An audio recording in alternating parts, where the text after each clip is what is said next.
Okay, we're good. We're good. All right, cool. Hello, guys. Lobster, thank you so much for the raid. And now we have our feet. Okay, we can get to the game. All right, sweet.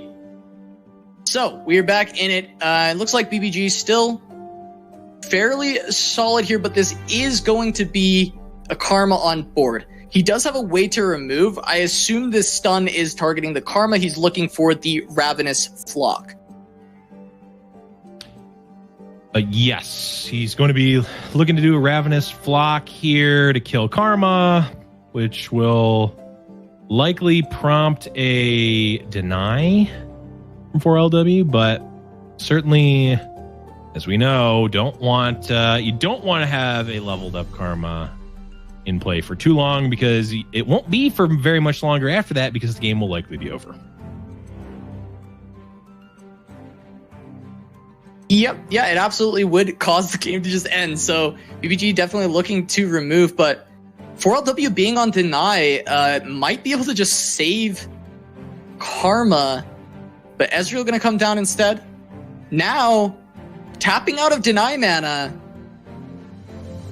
BBG has both answers, actually. Wow. Yeah. The Flock and the Culling Strike. Maybe 4LW needed to go for it here. I'm trying to see if that's the case. It's very possible that this was a go for it angle. Yep. I mean, it was going to be. Yeah, he's dead to open. Attack was gonna kill. Yeah, he's for sure dead to open. Everything would be stunned. So no, it does look like 4LW made the correct decision. He had to go all in, and BBG having the answers, having the responses, should be able to put this one away. Yeah, I mean, that's the real strength of this this Braum Swain deck, is that it is very reactive like a control deck, and also just, I mean, it's not as guaranteed as Karma Ezreal in terms of the late game, but Boat and Swain and Boat, it's a pretty good way to put an end to a game, and Braum gets you to that late game very well, very smoothly.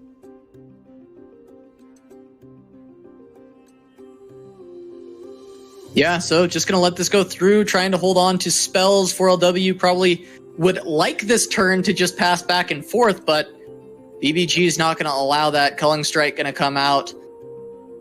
And really, that should start to seal things up. I mean, there is the opportunity, because there's 3 Will of Ionia available. Well, the other consideration is, let's see, he can do 4 here with a Mystic Shot, would put BBG to 9, and then has 4 more, which would put him to 5. Is there a way he can draw like a Deep Meditation into 2 Get Exciteds? Does that do it? I don't know if he has enough mana. He wouldn't have enough mana for that. Deep Med 3. Of Deep Med 3, actually, it wouldn't get there on 10 still.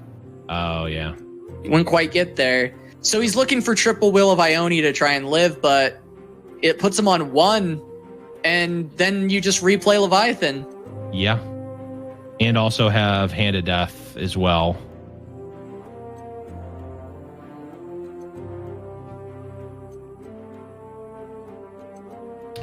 Yeah, and 4LW is given the GG here, so the GG for BBG is going to push him on to the next round here, and this is going to be losers semifinals here. So BBG going to be going up against Rattling Bones.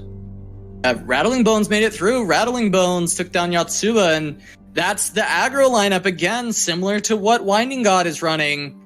The counter Ionia PNZ, and he's going up against BBG. BBG, of course, also running Ionia plus Swain Braum. This is the kind of thing that we expected to see a lot of players bringing, the kind of thing that we have Winding God and Rattling Bones trying to counter. So could Rattling Bones take on BBG and take him down in this next matchup? See in just a moment here, but you know, we haven't gotten Rattling Bones on stream yet. And Rattling Bones, well, we haven't gotten BBG either. Neither of these players, actually. So let's talk about them a little bit. BBG, of course, multi-tournament winner. He won I don't know the exact number, but I think he's on 4 wins. I think it's 4. I don't know the split, but between Jamfest and DORs, I think he has 4 tournament wins. He's very, very strong player. Recently, his tournament results have dropped a little bit, but he did have like a 2nd place finish on a fairly recent tournament, even though he missed top cut a few times in a row. But still, BBG, overall, one of the strongest tournament players that we have. He'll be competing in Twitch Rivals, the little triathlon coming up on Team Emeru, and he's going up against Rattling Bones, who maybe some people won't know as well, because everybody knows BBG. If you watch LOR, you know who BBG is. Rattling Bones, however, someone who has consistently gotten top 8 in pretty much every tournament he attends. And right now, he is constantly hovering that top spot on ladder. He keeps taking it back from people over and over again. So Rattling Bones always fighting for that top spot on ladder. Very, very strong player in general. Kind of pioneering the Ezreal TF list, at least popularizing it recently with his ladder performances. So very, very excited to have him on the stream this time. And he'll be taking on BBG, which this matchup should be great. Yeah, should be a really good matchup. Another one of these proof of concepts of, hey, can you target the meta composition and be able to take it down? We saw, Rattling Bones lost to 4LW originally, but now has been going through the losers bracket and has his chance to put it up again. He's going to be playing against the matchup that he's targeting for the most point, again, against BBG here. Yeah, this is exactly what Rattling Bones wants to see. This is exactly what he kind of drew up when he made his lineup. He said, okay, I expect a lot of these Braum Swain, Ionia PNZ lineups. I can kind of sack the Braum Swain. I can still maybe find the win, but it's going to be hard. And I look to just beat Ionia PNZ, whether that is as Karma or it is Heimer. Now, I think actually BBG was the only player that brought Heimer this week. So it is going to be Heimer, not as Karma, that he's going up against. Which, in fact, does slightly improve his odds. I think it's actually an even better matchup for you with the aggro lineup. It does, however, have the opportunity to high roll you and outrace you, which we have seen on this very here show with Winding God drawing the triple flash. Yeah, I don't know if we'll ever see that again, Casa. Mostly because Winding God isn't playing it this week, so it can't happen, right? But no, absolutely. The Viheimer, or Pinky in the Brain deck that we like to call it, has those absolute nut draws that you can literally never beat.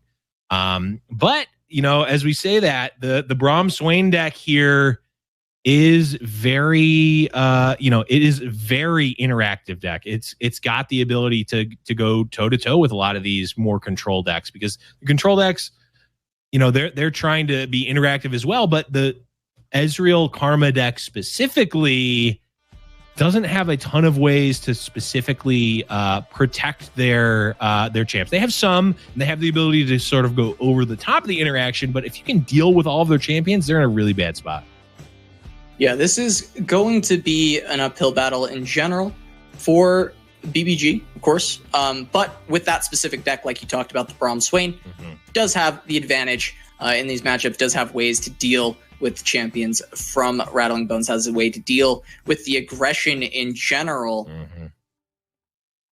Now, his version of aggro Bannerman, though, that is Rattling Bones, he's running Lucian and Zed, so this is what we have come to expect from that kind of aggro Bannerman. A little bit different than what we see Winding God bring with the Quinn. This is going to have those slot-ins of the Senna, and also a one of Great Horn Companion, just going for one of those big scouts, trying to see if he can find some cheese. Yeah, the Moose is loose, in fact, with the Great Horn Companion. Yeah, this is, you brought it up at the beginning of the cast, Casa, and it really resonated with me, especially after playing a variant of this Lucian Zed deck. Senna just feels really like subpar. Not a terrible card, and certainly is very powerful with Lucian, but when you just have Senna, doesn't feel super great. When you just have Lucian, it can certainly be better. You're working towards something every time that one of your units trades, the Lucian's getting better. But just the style that we see Winding God play, he's not playing to have a Lucian leveled up in 5 turns. He's playing to have a wide board and go over the top of what your opponent is doing in 3 turns or 2 turns or what have you. So I really, after seeing it play out, I really do favor the Winding God version, especially in this meta where, you know, you've got these clunky control decks who can do very, very good things in terms of 1-for-1 removal, and maybe they use Withering Wail or something, or a Static Shock to get a 2-for-1, but that, guess what? Both of those cards get countered by Ranger's Resolve, and we saw just absolutely massive Ranger's Resolves, game-ending Ranger's Resolves as early as like turn 3. Yeah, and Rattling Bones, of course, brought the 3 of, just like Winding God, both of them having that same meta read. The weakness of Rattling Bones deck versus that of Winding Gods is it is more susceptible to cards like Mystic Shot and 2 damage removal, right? Because it's running the Lucian and it's running the Senna. But it can have some more high roll propensity with the Lucian Senna, getting them both on board, finding that quick level up and maybe finding a win off that. So there's some ups and some downs, and in general, you know, we saw Winding God make it all the way through winners, but Rattling Bones might end up finding the showdown versus Winding God if he can continue to climb his way through the loser's bracket, clawing his way all the way back up. I may have lost Blevins here. Looks a bit frozen. So we'll just keep it rolling. Keep it rolling for now. Yeah, so we have lost Blevins for a second here, but maybe what we can do, we can take a look at the player cards potentially from, you know, Rattling Bones and BBG, 2 players we haven't had yet on the stream. Rattling Bones, of course, actually our first player from Canada. We somehow have not hit a Canadian player yet, but Rattling Bones, oldest guy in the event this week. Of course, favorite archetype, he put as TF. We talked about how he was kind of the person that was pushing that in ladder recently.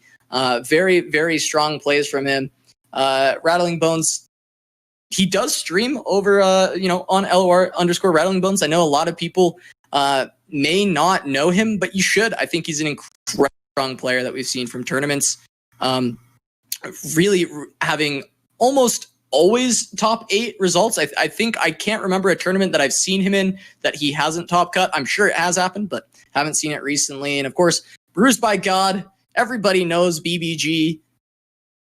The Badger Bear God himself, Bruised by Garen. He has been basically a pillar of our community in Legends of Runeterra. And very excited to finally have him on Fight Night. And I'm glad that we're going to get to cast him here in the loser semifinals. He does still have a shot to get through Rattling Bones. I think in the winner's side, Rattling Bones did lose to 4LW, who was running the same lineup as Bruised by God. So very likely that we will be seeing a similar basically matchup here. So we'll see if Rattling Bones can turn it around and still find the win. Of course, as always, there is still a reasonable chance for the win to happen from BBG playing the Karma as going to generally be at a 40%. It does seem as though my co-caster may have lost power in his neighborhood. So we're going to ride this one solo for a little bit, boys. So welcome to the Casa Show. Warning shot into Jagged Butcher. Rattling Bones got a nice early start here for the Sedge MF. Going to be trying to push a little bit of damage. He does have a second Jagged Butcher to potentially develop on a future turn. He'll probably pass open attack, go for Butcher. I think that's likely the line here.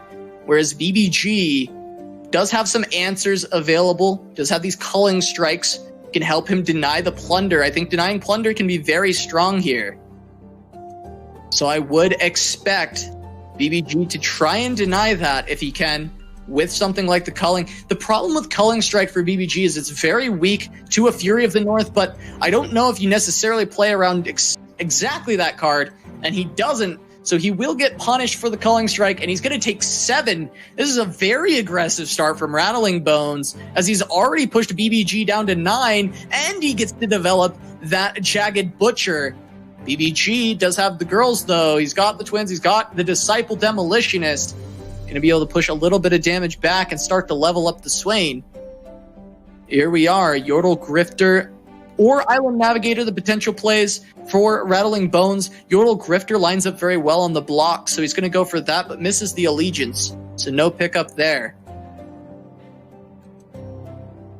Only 3 mana on the side of BBG.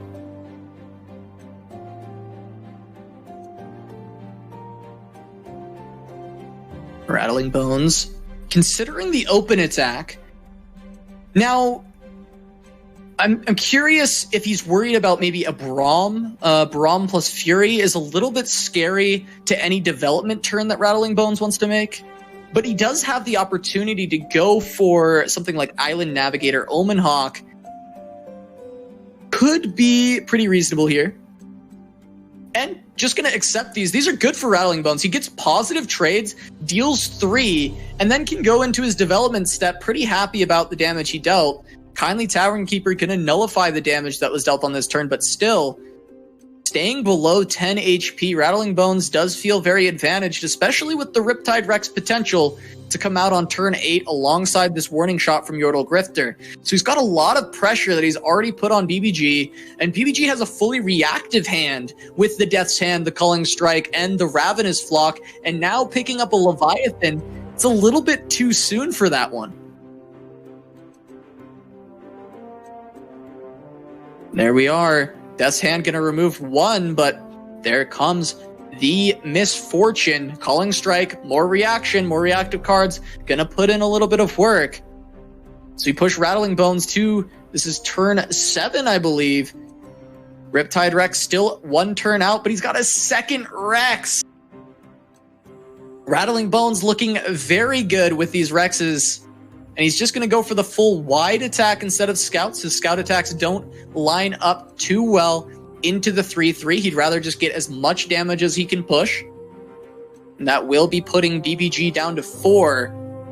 Going to steal a card as well. Fervor! He's just got lethal if BBG taps out. Fervor Warning Shot will get there. But the Riptide Rex will be an easy response to the Leviathan. And now the open attack from Bones should be able to easily clean this up. In fact, the Riptide Rex itself is just going to do it. And Rattling Bones takes the 1-0 lead over Bruised by God. Now, all that is left for Rattling Bones is the scout deck, the Lucian Zed aggro Bannerman. And he'll be able to try to take down BBG. He found the first win against the unfavored matchup. He still has the favored matchup available with the Heimer Vi. So if he can find the win, the 2-0, that would be against the deck that does have good matchups against him. Ranger's Resolve considered to be a keep here for Rattling Bones. In that event, maybe he keeps the other 1-drop because a turn 2 1-drop plus 1 bank spell mana. So I think it was either keep both or throw both away. Rattling Bones goes for the throw both away. Gonna go for the Sithria of Cloudfield, Little Sith. Try and push some early damage against BBG. Of course, he does have the Disciple. Can start to answer Rattling Bones' board, but War Chefs is gonna be a pretty solid follow-up.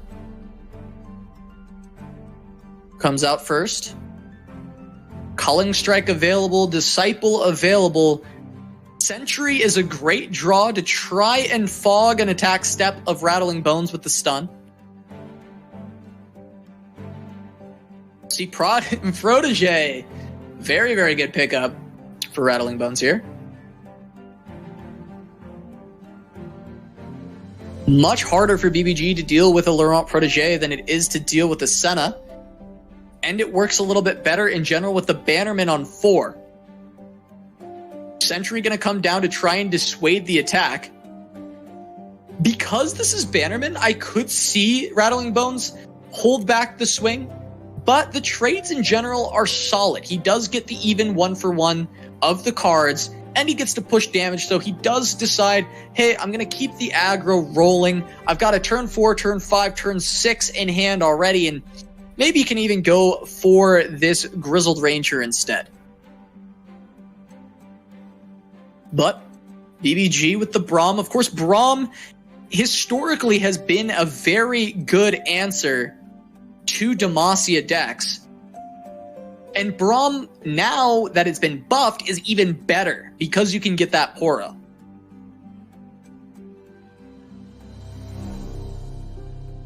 Very, very good looking Grizzled Ranger. The Braum, of course, still definitely helping out quite a bit. Death's Hand going to remove a little bit from the board. Rattling Bones, suddenly the Bannerman is a lot less attractive.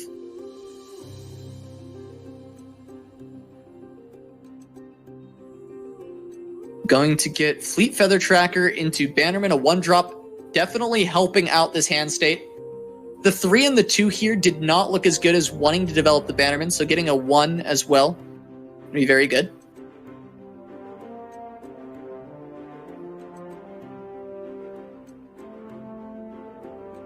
Bones not attacking on 6 does hurt this Jenny, but his turn 7 will still be very strong. Culling Strike going to get huge value dealing with that Laurent Protégé, as it would have been able to just deal with the Poro.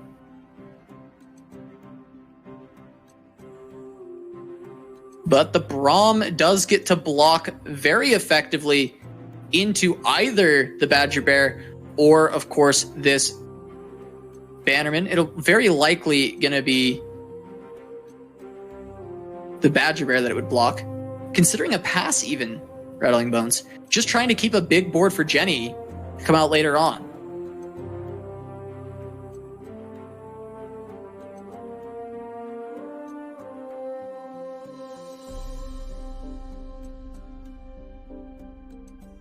Yeah, Bones, I mean, he knows he's got to keep the pressure up. He will run out of steam eventually. He's not going to actually lose anything. He gets the trade of the Fleet Feather Tracker for that Mighty Poro, and now he gets to develop 2 units into Jenny. Ooh, Lucian Senna development. That can be very good. If uninterrupted, but that is a Braum level up. Bones does not have many turns to close this out. The Braum generating infinite value will slowly just suffocate Rattling Bones with too many Poros. He'll go down in a pile of fluff unless he can try and string something together with this Genevieve, because he's going back up to essentially full HP with the double Kindly Tavern Keeper.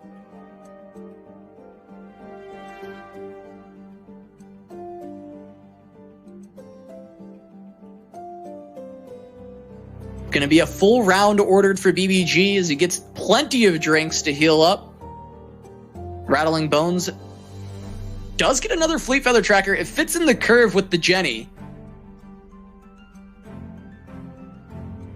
And Rattling Bones is just hoping that he can squeeze his way back into this, but seeing that Fury of the North in the hand of BBG does not bode well at all for Rattling Bones.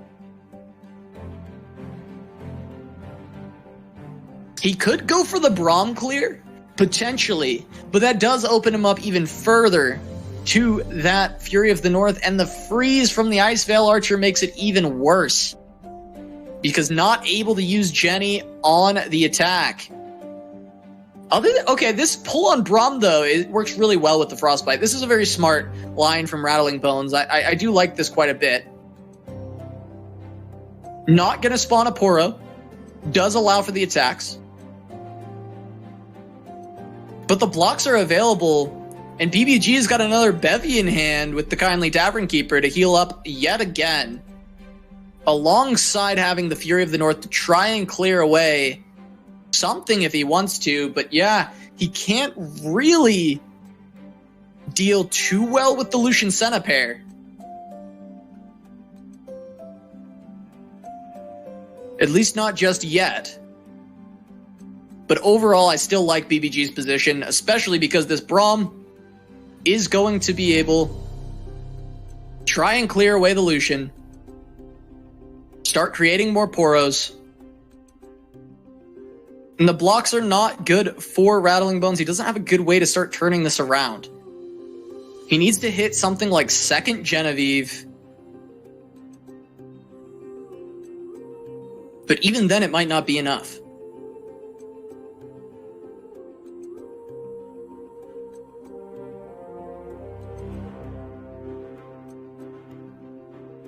Ranger's Resolve can help some of these trades.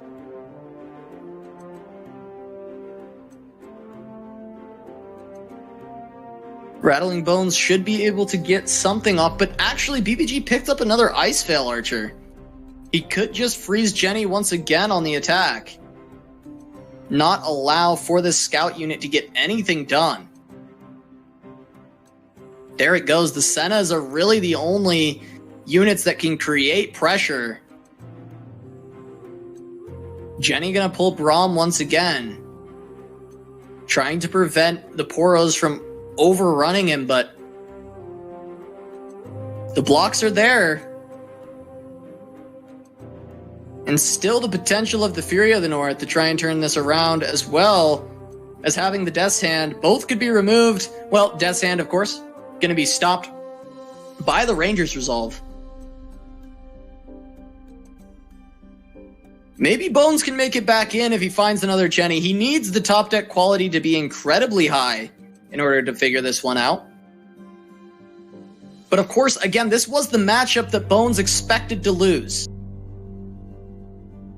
It is the next deck from BBG, the Weiheimer, that he expects to find.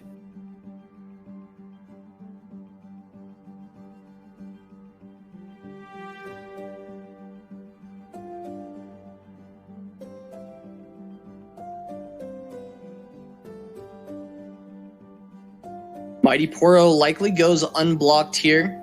Bones just going to take the trades that he can. And he can develop a challenger unit with Laurent Protégé, but again, I mean, this is a new Mighty Poro, just a cascade of Poros coming down. Braum showing exactly why he does so well into Demacia.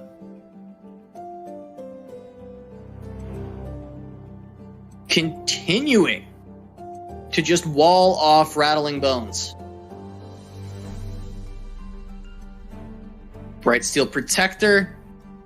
Gonna help Jenny create some good trades once again.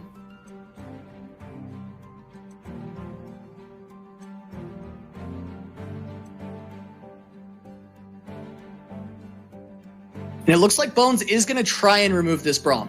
It does seem to be his best case. He does need to get rid of this. But, of course, you know, Swain being on board, a bit scary. And doesn't play around Fury. Fury from BBG onto the Braum, gonna clear this away, spawn yet another Poro. This is very likely just going to seal the deal. I think that Rattling Bones did need to go for this play. I think that trying to keep Jenny alive, clear something away, keep board pressure, you couldn't afford to not be greedy here to try and close this one out, but is punished by the Fury of the North, and with that Lil Sith draw, that's just going to be the game, and we're going to game number 3 of this Fight Night Legends Losers Semifinals, as we've got my boy Blevins joining me here. Blevins? Yeah, I agree, buddy. I completely agree with that point. I think, I think the game was really good. I do think that Rattling Bones lineup does line up quite well in general. Oh, yeah, no, for sure. I also think that Rattling Bones is advantaged versus Karma Ezreal. I think that is true. That we've talked about, or not Karma Ezreal, sorry, Weiheimer, which is the next matchup. Oh, we are jumping into it, Blevins. Nice. We've got Lucian in the opener for Rattling Bones. Of course, guys, Blevins, we did lose to a power outage a moment ago. As Blevins, he's not here. Cythria going in first. We've got Lucian available, but it is going to be War Chefs. There's a lot of early aggression for Bones. I like developing the 3 health creature, trying to bait out something like an early Thermo Beam to try and position yourself to stick a Lucian later on.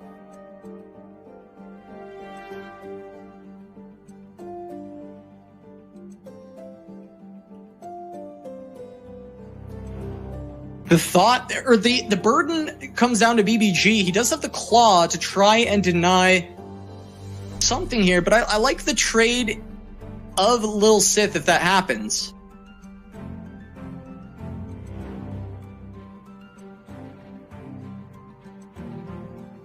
Rattling Bones does have another 1-drop. He gets to go 1-2.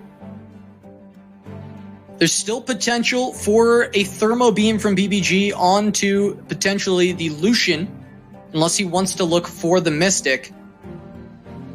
Thermo can line up better later on, but I do like it here. I like keeping your fast speed spells available.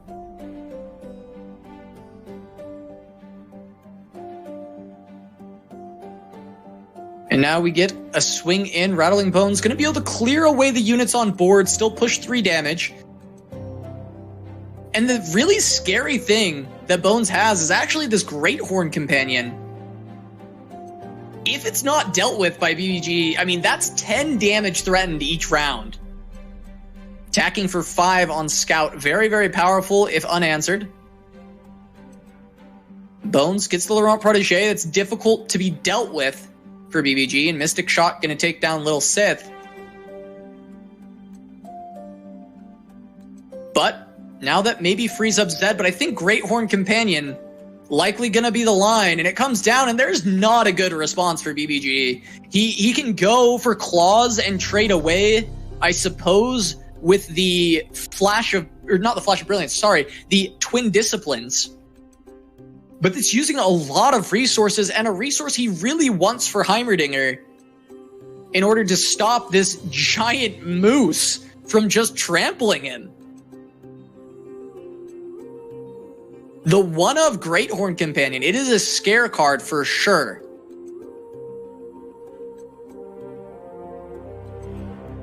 Heimer coming down. BBG is accepting going to 5 HP. This is a ballsy Heimer. And he's going to be able to play a couple 3-mana spells and generate some bots. Contraption is a great pull from that flash. Honestly, I don't know if I can think of a better pull off the flash. Contraption being able to generate not only the 5/5, but also the 6/1 to help protect against this board. That is a huge pickup. But Rattling Bones does have Jenny for the next turn, which potentially can still find the opening to win this game.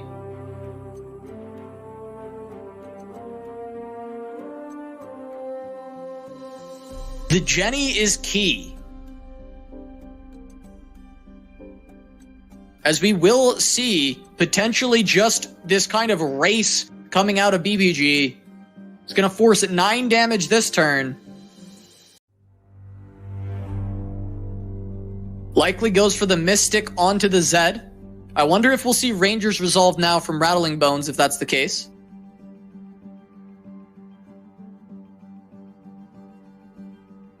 There it is. Ranger's Resolve, keep the Zed alive. Jenny will lead the charge on the following turn, but this is more blockers for Heimer.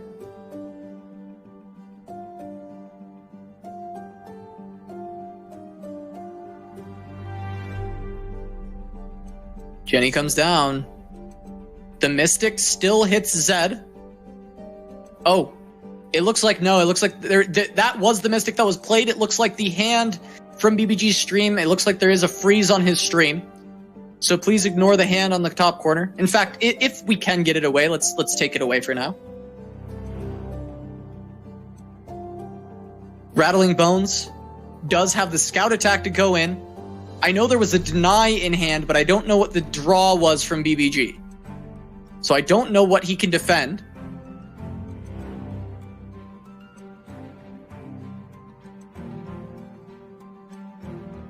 Very aggressive plays available for Rattling Bones. He can go in with all of it.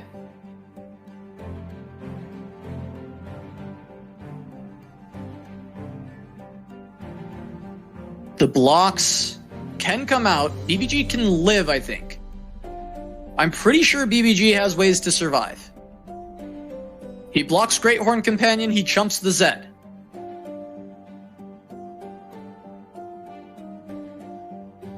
But he is not in a good spot. Rattling Bones comes out with units on board, BBG on 2 cards, he lost his Heimer.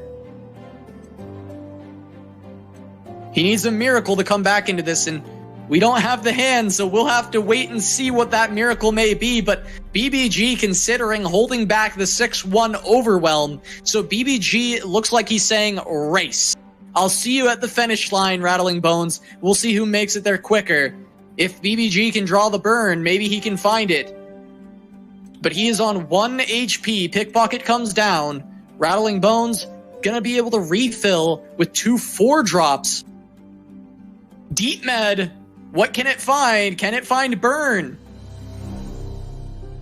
The blocks have to come out because Rattling Bones has to respect it.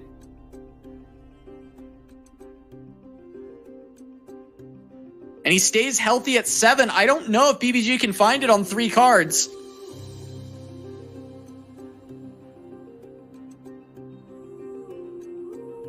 He has 3x Get Excited. He's used a Mystic, however.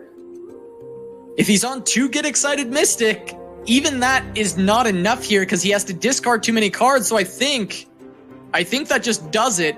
Get Excited double Mystic can do it. Will of Ionia stalls once. Shadow Assassin can block. Ranger back down. Bones goes wide. Can go 4 units wide. Can BBG stop 4 units wide? I doubt it.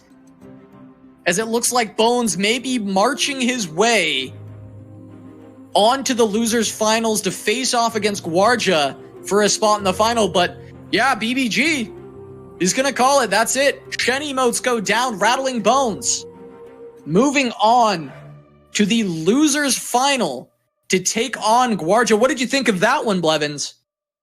Yeah, of course. No, I'm so excited. Rattling Bones, yes, running one of the only 2 players that is running the aggressive Ionia PNZ target lineup has made it to the losers final. He might make it to the final. We might see a final that has no Ionia PNZ. I know, it's crazy, Blevins. But you're right.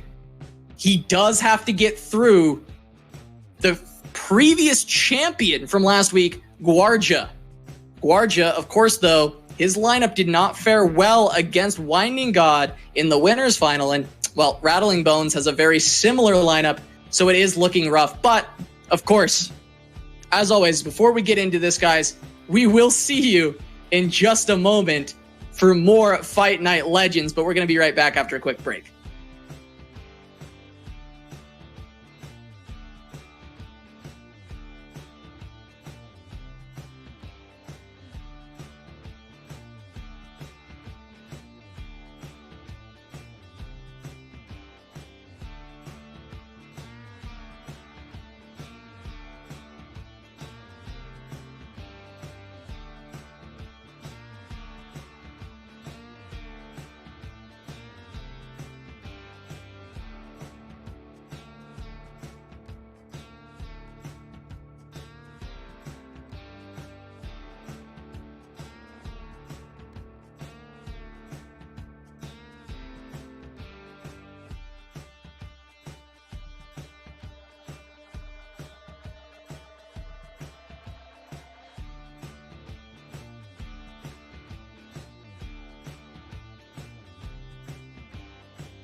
Welcome back to Giant Slayer's Fight Night Legends. Blevins has been ruinated and rekindled anew, this time with 99% less beard. So we've got him here, joined here as always by Blevins 2, to be casting the rest of the games. Of course, this is Topher. You guys may recognize him from his stream or from some of our other DOR casts in the past, but welcome to the stream, buddy. How's it going? Yeah, you know, it's good to be here. I'm glad I could get eliminated as soon as possible, so as to be available just in case. And you know, that's how things come together. Yeah, absolutely. So, I mean, we saw, you know, you had a little bit of struggles in this one, but I'm sure you've been able to watch some of the games. Now we've got Rattling Bones versus Gvuardya coming up. Now, Rattling Bones, like Winding God, brought the kind of aggressive lineup targeting Ionia and PNZ. And Gvuardya, of course, having the slower lineup, Ionia, PNZ plus the Swain TF. Do you think that Rattling Bones does have the edge that it seems he has here, or do you think that maybe Gvuardya will have some tricks up his sleeve? I think that the Swain TF deck should do fine into the aggressive matchups. Things like Make It Rain, Petty Officer, that sort of stuff is going to really go a long way to slow down whatever Rattling Bones is putting out. And if he can just make it to a Rex, a lot of times that's enough to kind of shift the tides. So I wouldn't be surprised to see that deck. The Ez Karma is definitely what they're really looking to target here. And that really just kind of comes down to how well does the aggro decks draw come together, and like, does Ez Karma's removal match up perfectly? Because if Gvuardya gets two chances with his Ez Karma deck against these aggro lineups, I wouldn't be totally shocked to see the removal come together perfectly and to create like a really close game. It just depends on if the TF Swain is going to work out as smoothly as I think it might. Yeah, no, that's for sure. And we saw TF Swain struggle against Winding God, of course, getting 0-2'd. For the first time, really seeing it struggle on Fight Night. In the past, last week, Gvuardya went undefeated on the list. This week, we saw it suffer its first losses. So it is a very, very powerful list. And I'm never surprised to see Gvuardya succeed on that signature deck. He has been incredibly good. And the thing is, if Gvuardya is able to pull this set against Rattling Bones out, we will be seeing a repeat of the grand finals from last week with reversed roles, Winding God being from winners and Gvuardya being from losers. But Gvuardya fighting to come back for a third week. You know, we've seen Winding God, this is his third. Gvuardya's like, I don't want to be outdone. I know you're going to be on your fourth, but I'm going to keep on your toes, keep challenging you week in and week out. And I mean, I am just excited to see kind of this budding rivalry that we might have if Rattling Bones can't shut it down.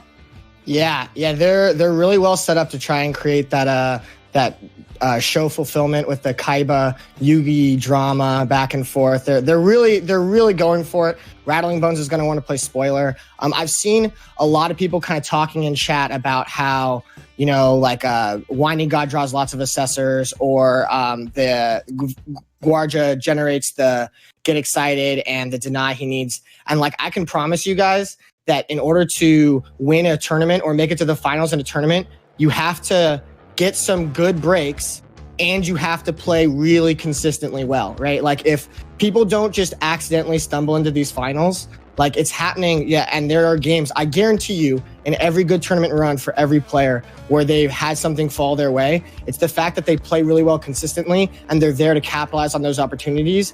That's why they're so good. And that's why it's remarkable that they're able to put this kind of consistency together.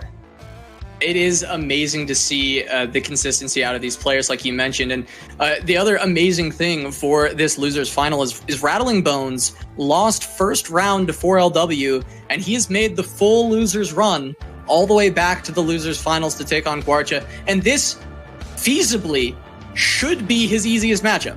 Gvuardya did have the softest lineup to the aggro lineup out of everyone else, because Braum Swain is very easily arguably better than Swain TF. I do think Braum Swain against aggro lists tends to do a little bit better, especially because these aren't full-on burn lists. So I do feel that Rattling Bones has kind of gotten through the tough patches, and he's made it to Gvuardya, who should be, theoretically, the easiest matchup for him based on lineup. But we have seen lineups fail before. And even though he's got, this aggressive scouts list that you can see on the screen, and he's got the other aggressive MF Sedge list, Gvuardya might be able to pull it out. You talked about how TF Swain could pull it out with the Riptide Rex with some of those early removal spells. And then we've seen Karma-Ez win against just about everything. That list, while it does have bad matchups, those bad matchups rarely drop below 45 or 40%. Mm-hmm. Yeah, and that's something you can see with the variability of Karma-Ez's answers, is it's got a lot of different answers to a lot of different stuff.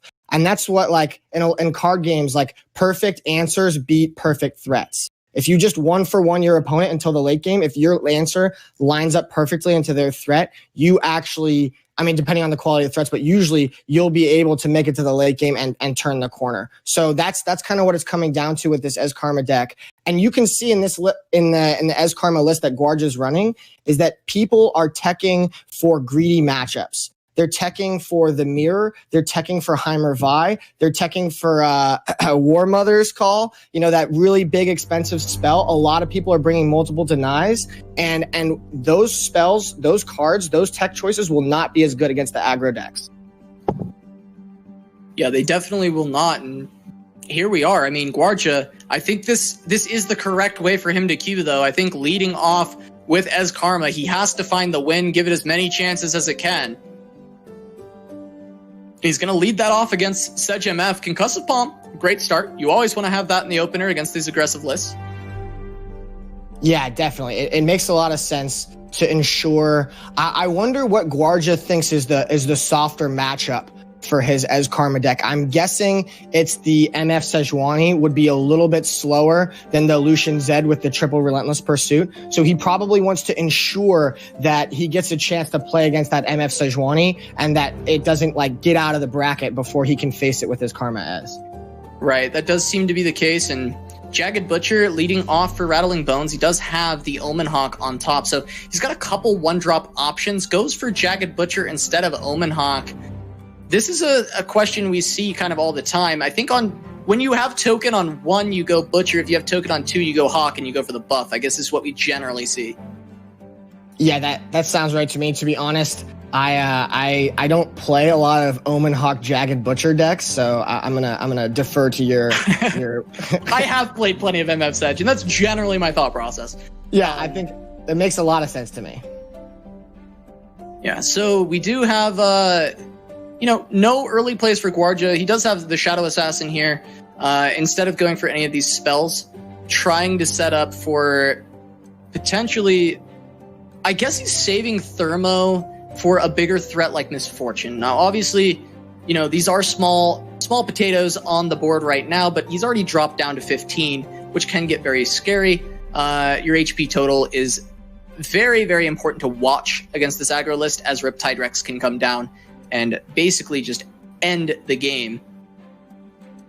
But yeah, that's just going to be Navigator.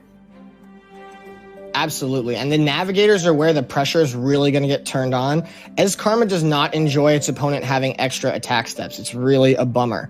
That's why we see rallies being so effective against them and stuff like Island Navigator and the Razor Scale Hunter in hand as well. That's going to produce a lot of pressure. Rattling Bones even has the Citrus Courier at the top of his curve, so he does have the non-Demacia rally somewhere in his future. I mean, if Gvuardya's got a lot of removal in his hand, if he can somehow deal with this board and get it under control, then that may not be that big of a problem for him, but he's got some tough sledding in front of him. Yeah, I mean, this is another scout coming down alongside having that vulnerable. Gvuardya has, the double static is great for getting Ezreal targets, but it's very slow on removal for the board. There are some targets that work well for it, but nothing feels great. Gvuardya does have a good amount of removal, but he is going to be very taxed by Sejuani, very taxed by Citrus Courier. Sejuani less so, because of course he's got double Will of Ionia. So if Sejuani comes down on aggressive turns, can be sent back. Right, and it does look like he's saving the Will there. One possible play for him to go for was the Will on the Razor Scale, which would lock him out of the rest of his all of the rest of his mana, but it would give him an opportunity to just have his Shadow Assassins block pretty equitably against the remaining creatures on the side of Rattling Bones. He instead opts for the Ezreal development here, knowing that Rattling Bones doesn't have really any removal options in his list beyond making it vulnerable, and he just saw that come out with Razor Scale Hunter. He feels like he's safe to set up this Ezreal, start chipping away at Bones' health, and generate some free Mystic shots to really try and control this board. It's interesting right now, he's considering the Shadow Assassin block or not. You want to keep Shadow Assassin alive as long as possible to keep getting 2 free elusive damage every turn, but it is really scary for Rattling Bones to drop too low here, especially as we mentioned with Riptide Rex or potentially Citrus Courier coming out. That damage can add up pretty fast. Yeah, it truly can, and Gvuardya does have some good answers, right? So like, we've talked about the will a couple times. He does have this will. It is going to certainly help against some of the bigger threats, but will on Citrus Courier or will on the Riptide Rex doesn't really do much for you. Of course, those both have the on-play effects, either rallying or going to be dealing a massive amount of damage. So Gvuardya is really priced into the will for Sejuani and finding other ways to deal with some of these more aggressive options. And Rattling Bones currently at least doesn't have a way to proc the Citrus Courier. So even though Gvuardya doesn't know there's Citrus Courier there, he's very grateful of that fact. Yeah, that's for sure. I mean, as long as the Razor Scale Hunter manages to stay in play, it's going to be hard for Gvuardya to completely eliminate the ability for Bones to trigger that. But it does look like he's going to use the fleeting Mystic shot he's generating, following probably with like a static or something like that. It looks like static. Yeah.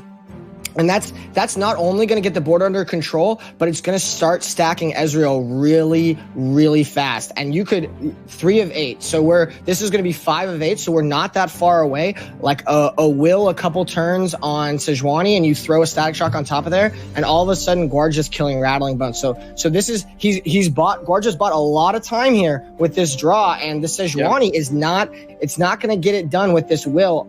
And it looks like Gvuardya has the answer for the vulnerable challenge on Ezreal as well, in the form of that Get Excited. Yeah, this options can be covered, right? So I think Bones needs to challenge Ezreal with the Yordle Grifter. Yeah, absolutely. Because he has to play around Will. Right, and he's got the Fury of the North for the Get Excited, so he actually can eliminate this Ezreal here. It looks to me like it's going to line up just if Gvuardya had one more mana, he could just double will and for sure be fine against Fury of the North. But without it, it's going to be a little more difficult. Yeah, this ends up being a tough spot for Gvuardya due to the fact that this Fury is here, because this looks reasonable for Gvuardya to defend. Right. Yeah, absolutely. So he's going to lead with this. Basically, this tells him whether it's there or not, and now he can save Ezreal. Right, guaranteed. Yep. This is very smart. This is brilliant play from Gvuardya in general. He's taking an insane amount of damage here. That is just happening. He's going to take at least 7. Well, sorry, he's going to take he's going to take 7 because he's got to save Ezreal. Right, or let his Ezreal die. So if he has to commit to this line, and then the Warning Shot Rex will be enough to clean him up on the other side of this. He's really screwed. Yeah, Gvuardya committed here to saving his Ezreal and hoping that he could find some way to stay alive. Basically, I think saying that, okay, if you have Warning Shot Rex in hand, then I'm just going to lose to that, and I'm going to take my line, hoping I can turn the corner with Ezreal here. And unfortunately, this calculated risk for Gvuardya, this line he took, it's not the perfect one for this scenario that happened to play out in this game. And I think Rattling Bones is going to use that Rex to clean things up on the next turn. It's Gvuardya, I think, played this as well as he could, because looking at this here, he gets to level Ezreal, going on to his attacking turn. He can swing in, generate a Mystic. Like, he's on the path to find the win. I'm wondering if there actually is any way for him to win here on this open attack, because he's oh wait, that's not going to be.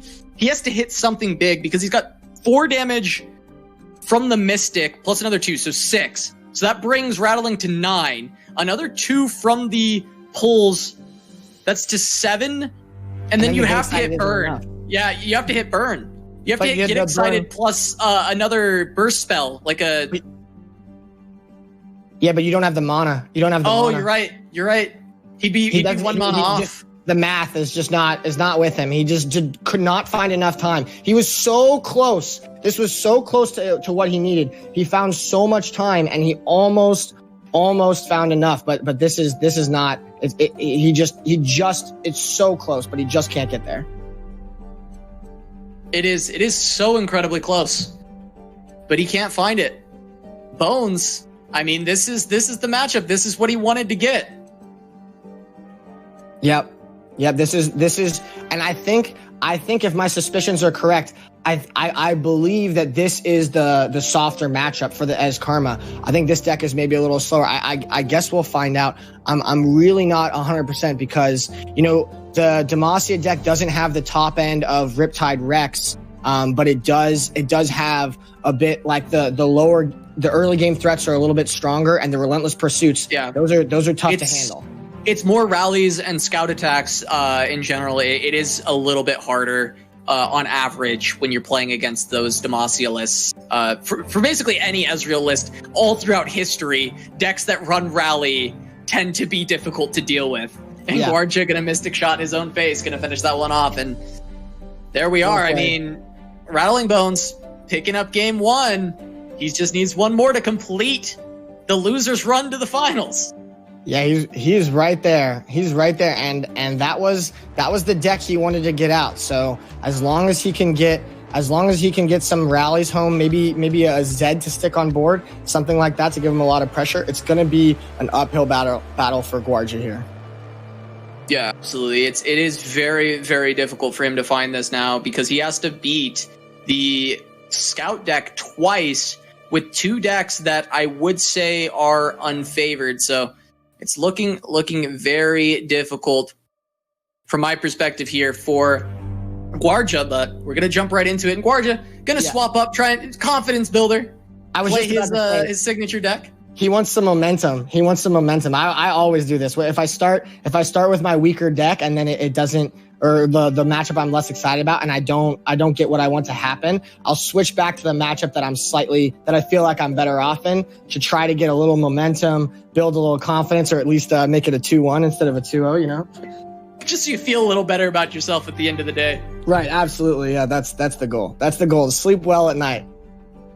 Yeah, because the first deck you queue can arguably matter. The second one, of course, doesn't change anything. You got to win with both, but it does just come down to your preference, or if you've got some superstitions on that kind of stuff, and that's totally understandable.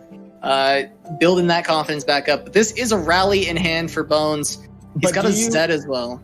Do you warning shot here, Casanova? I need your expertise on the aggro deck, or mid range. I guess we'd call this as more like from Gvuardya here, less aggro, more mid range package. Do you warning shot?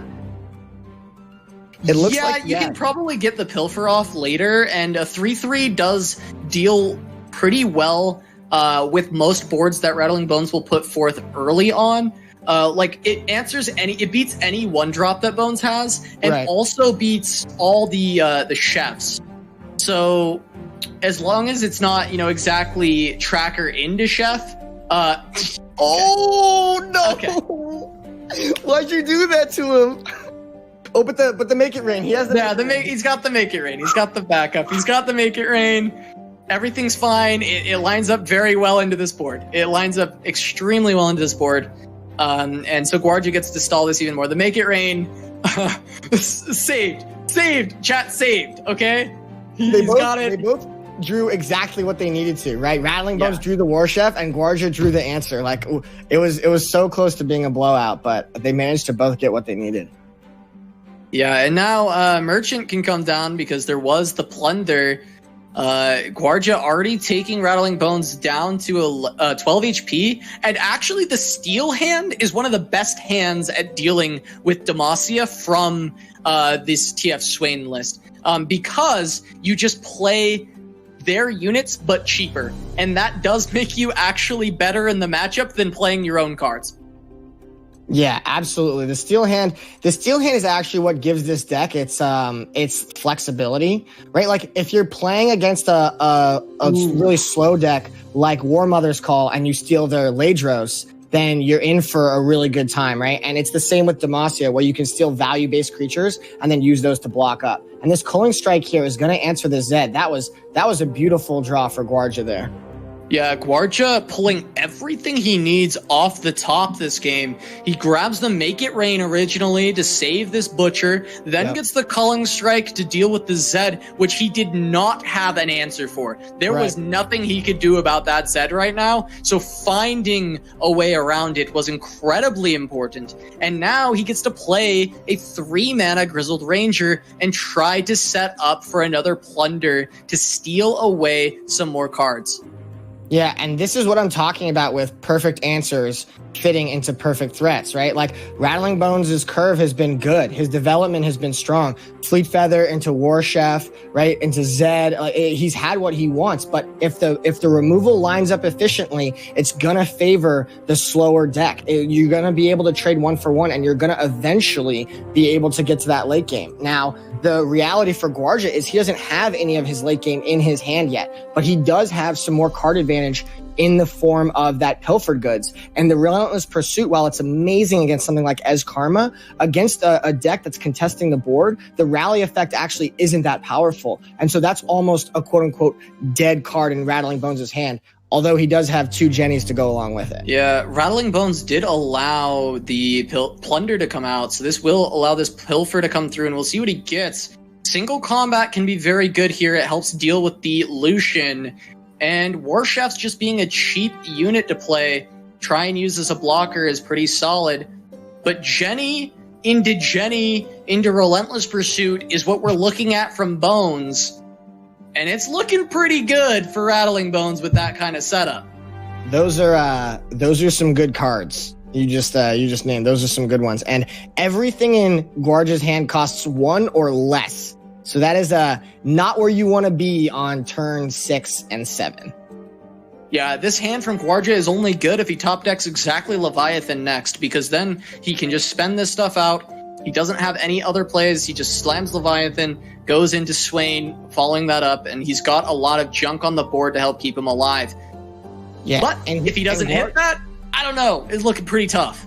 And Gvuardya has decided to go with 1 Leviathan and 3 Riptide Rex. And Rex would be an okay draw too. That'd be a good one. Yeah, so either of those 8 drops are going to be what he needs, but next turn is turn 7. So Gvuardya's going to have to survive at least an open attack before he gets to drop either Riptide Rex or the Leviathan. And I don't know if he can, the next open attack is going to be really, really tough. The Jenny's probably going to come down on the potential next attack though. So maybe the 8 drop would be enough by that point if Rattling Bones doesn't have the lethal all queued up. This attack here looks pretty threatening. It's going to take Gvuardya to at least 10 unless he wants to try and use the single combat somewhere, which unfortunately would not allow him to kill the Lucian. He could go for a chump and kill the Jenny, or a chump and kill the Badger Bear to preserve his life total. We'll have to see if he wants to use this single combat or hold on to it for later. Yeah, I mean, it's tough. The single combat does get better if he finds something good off the top. But yeah, these units, it feels really tough, especially not being able to kill Lucian hurts here. Right. It's very, very difficult in this spot, and he's got to hold the warning shot for the Rex. Grifter, maybe you can find another card that can help you out here. Does hit, but it's a 2-drop. It's something, but it's not exactly what you want. Yeah, and is Rattling Bones going to set up the rally on this turn? Is that what this Brightstone Protector is going to indicate? He's going to hold the Jenny for next turn, but this turn maybe he's going to rally. So we're going to have to see Gvuardya trying to do his best to stall out this board by proccing up the Jagged Butcher, making it a 3-3. And no, Rattling Bones doesn't want to go for the rally here after that 3-3 comes down. Doesn't look favorable for him. He just wants to bank mana to play Jenny Relentless Pursuit on the next turn. Yeah. This is terrifying, and Gvuardya didn't really find an answer. Bones can play his whole hand. He found a 1-drop. That honestly was probably the best card in the game for him to pick up, funny enough, because he's going for the win right now, and it allows him to play it. Yeah, absolutely. Gvuardya got to turn 8, but he did not find that 8-drop, right? It's somewhere. All 4 of his 8-drops that can potentially swing the balance of the game on entering the battlefield. They're somewhere in his deck. So he's got to try and piece something together here. He does have a barrier plus a single combat that he can maybe utilize to set up blocks and pick off the Lucian. We're going to have to see if he can stabilize the board, then the Relentless Pursuit is no good. But if he does get overwhelmed here, then the Relentless Pursuit is going to be the coup de grace. It's going to finish him off. Yeah, I think this is game. Just from looking at it, I'm pretty sure that this is ending here. I know there is this barrier, so potentially that's good, but there is the mana to play out this Ranger's Resolve, which is going to make none of these trades happen. Right, yeah. Gvuardya's probably going to want to go for the single combat onto the Lucian, and we know that's not going to work. Yeah, the Resolve will come down. So we get the body on something, and then we see the single combat onto the Lucian. It has to go onto the Lucian, but then Resolve comes down, and Lucian just finishes the game off because he levels. Right, Relentless. Actually, he won't level if the Resolve comes out, actually. Funny enough. Right, because the Jenny... None of the units will die. But he'll win on the rally. He'll win on the rally. Yeah. Details. Funny enough, he won't level, so it won't end like that. But it will end, nonetheless. Damn it, Ranger's Resolve. Stop preventing all my units from dying. But yeah, Gvuardya's taking his time to think through if there's anything he can do here and what the potential outs are. But with caster vision, we know that there's really nothing he can do. He has decided to block the Lucian and single combat something else. I wonder what this is a hedge for. No, okay. There he goes. And there's the Resolve. That'll do it. And there's the rally. Okay, well, maybe he's waiting to play it, but it does close it out. The rally, he knows that there is only a warning shot left in hand. I believe this is the one created from Grifter. Right. Yeah, it's worth 2 damage with that sweet barrel in play, but that's 5 short. Bones gonna rally and finish this one off. Gvuardya, our previous champ, gonna be taken down in the losers finals by Bones, losing back-to-back matches against the same lineup to an extent. There's a lot of different cards, guys, but the same kind of lineup. Scouts plus MF Sedge, Winding God and Bones both bringing this, and we have, guess what, 0 Ionia PNZ in the grand finals. Just like everybody predicted, right? Just as everybody, especially Twitch chat, predicted, is that there would be no Ionia PNZ in the finals. Everyone said it. Oh yeah, but no, there we are. No ban is it's a brutal format because all you get to watch is PNC Ionia, right? except for the finals. Once they get removed, you have to drudge through it in the beginning of the rounds. But once they lose, then you get to watch the aggro decks go at it in the finals. So there we go. Eventually, there we go. But yes, we do have a mirrored grand finals, some aggressive lists: Rattling Bones versus Winding God.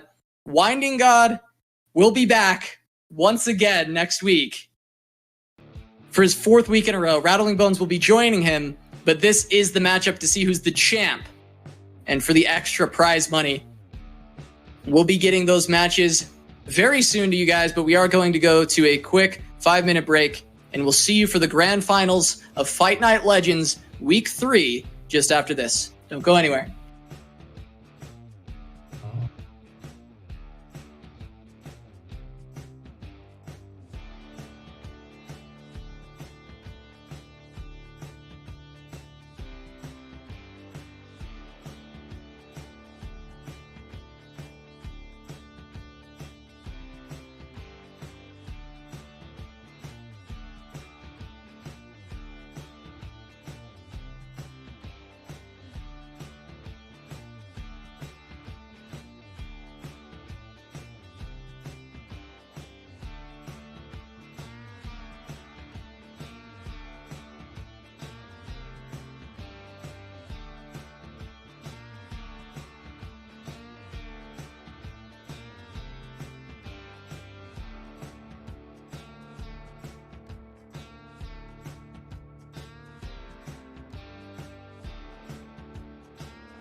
Welcome back to Giant Slayer's Fight Night Legends, brought to you by Juke.gg. You can go to Juke.gg to find all your favorite esports in one place, !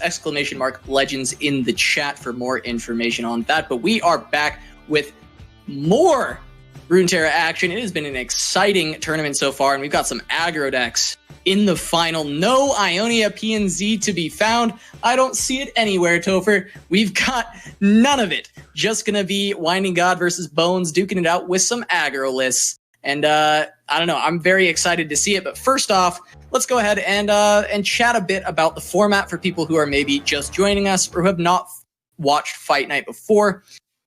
At Fight Night, we invite 8 players and have a double elimination bracket where they will be playing best of 3s in a 2-deck format with no region overlap. You must win with both decks, as this is a conquest format. Since we've reached the grand finals, it is worth mentioning that if the player from the lower bracket wins, that would be Rattling Bones in this case, we will have to reset that bracket and they will play one more best of 3 match. That is because, of course, it is a double elim format, so he will need to eliminate Winding God twice. Prize pool breakdown is as shown on screen. Let's go ahead and take a look at how we got here.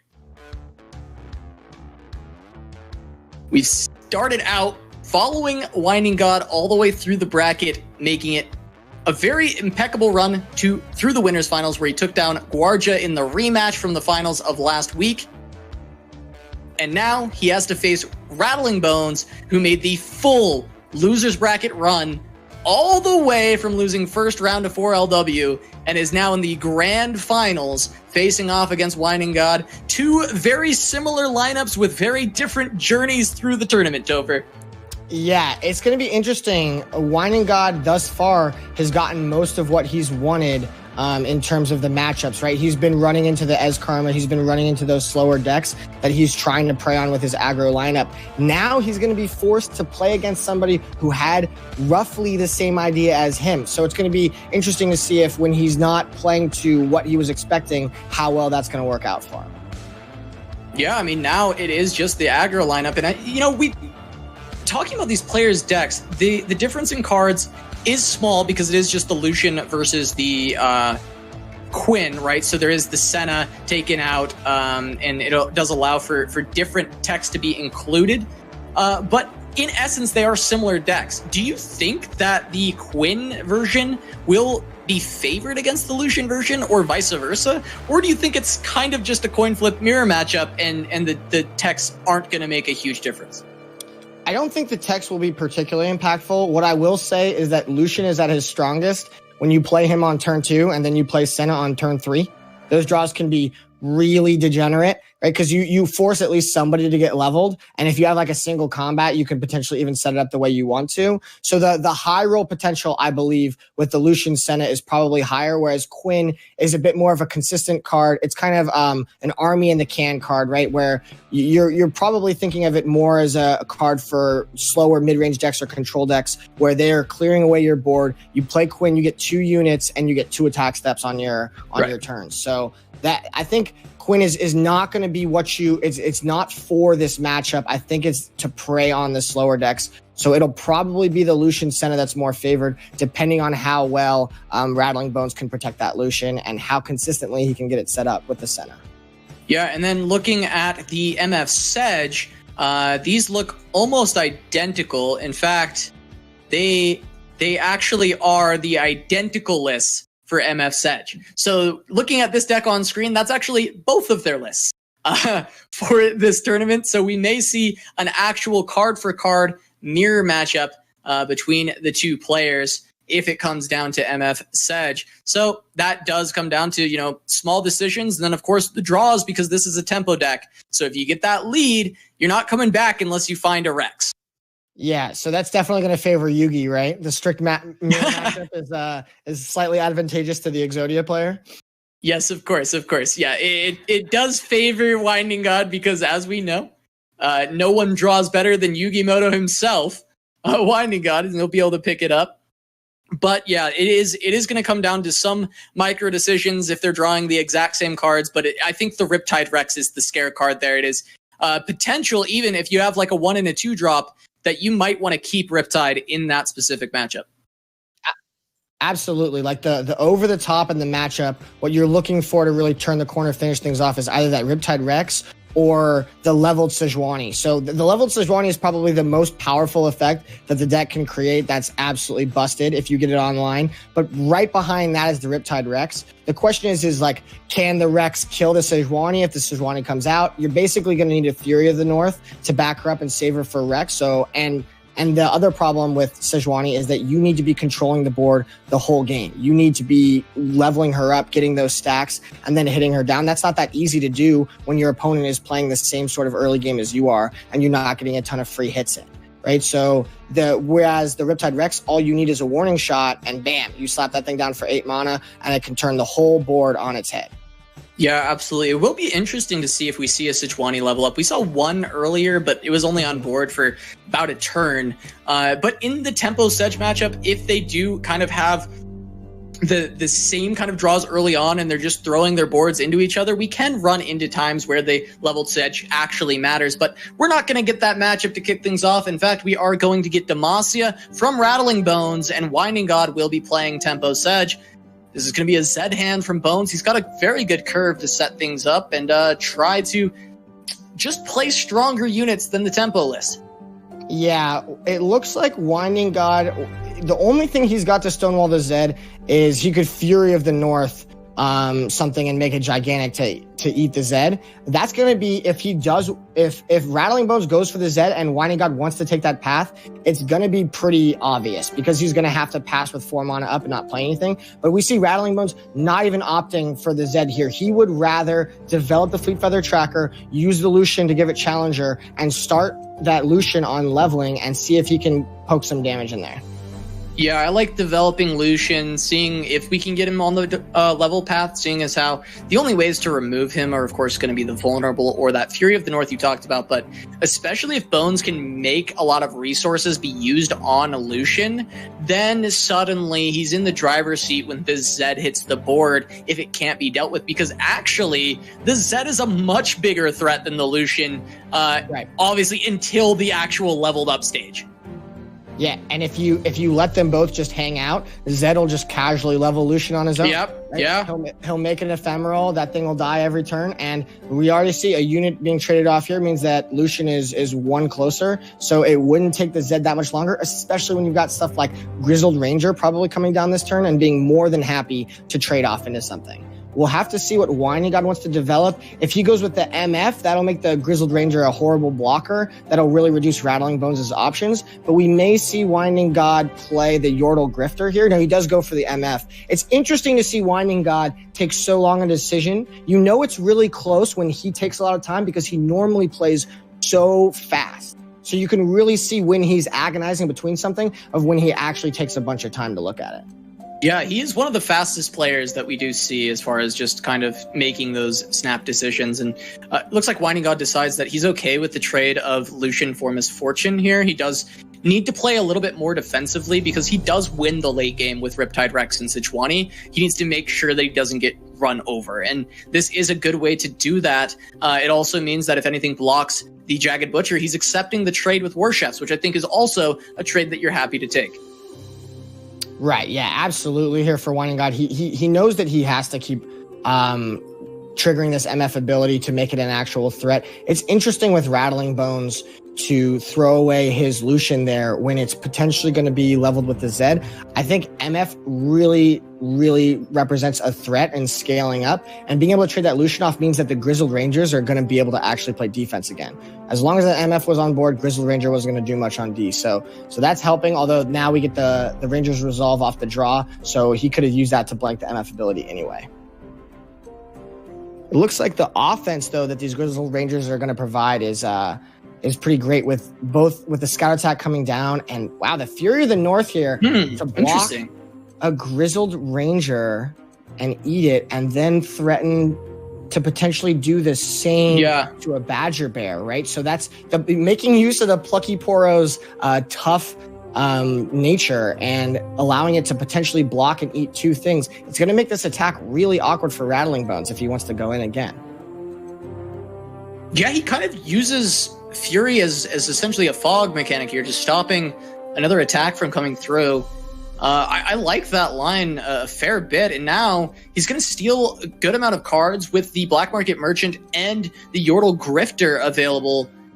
And Grifter will give him another warning shot that he just, replace the one he just used in order to actually set up Rex. So I'm liking this overall, but Ranger's Resolve actually is a good answer to Rex when that tries to come down later in the game.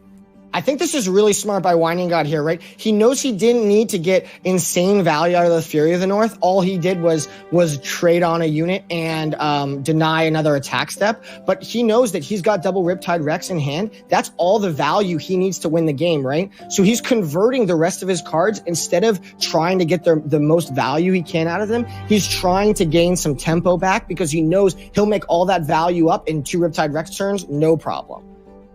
Yeah, and once again, Bones, regarding the amount of attack on board, he used to have a little, but now he has a lot, because that's still Jenny off the top. We're going to keep bringing it back to that one, because Jenny, once again, coming off the top of the deck, this time for Rattling Bones, not for Winding God, and it's going to create a ton of pressure, putting so much damage on the board that Winding God now has to chump. And he's setting up still for this Riptide turn. I think he can live, but this is so scary. Yeah, I think he's almost certainly going to be able to live here. Right, yeah. Which means that the Riptide is going to be super impactful. Now, the Ranger's Resolve will make it a lot worse. It'll mean those Riptide Cannonballs are only dealing 1 per shot to units. But as long as that still ends up with most of the units dying for Rattling Bones, for Winding God, he doesn't care. He doesn't need the cannonballs to go face. He doesn't need some super overwhelming effect. Rattling Bones is on 2 cards in hand. If he can just use the first one to pull close to even through the Ranger's Resolve, then the second one is going to allow him to take the game as long as he can proc it. The attack here, it looks like the Poro did get pulled. That's the one thing that allows Jenny to get a value attack. And then the rest of the blocks come out and leave Rattling Bones' units all pretty low. He holds Resolve. Right. This is Winding God is setting up for the Riptide Rex.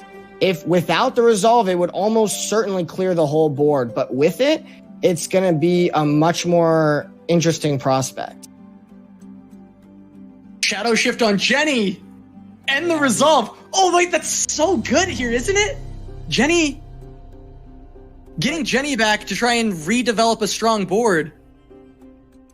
Right, is that better than Zed? How many of these units are going to survive with this Ranger's Resolve? Are they... Because the Badger Bears were what you wanted to get hit by 1 cannonball, right? Because they have 2 health. And they both got missed. So if there's 2 cannonballs on the War Chef, 1 cannonball will for sure kill the Zed. If there's 2 on the War Chef, it'll die. I'm not sure what saves Lil Sith. It saves Lil Sith. That's it. But that's probably worth.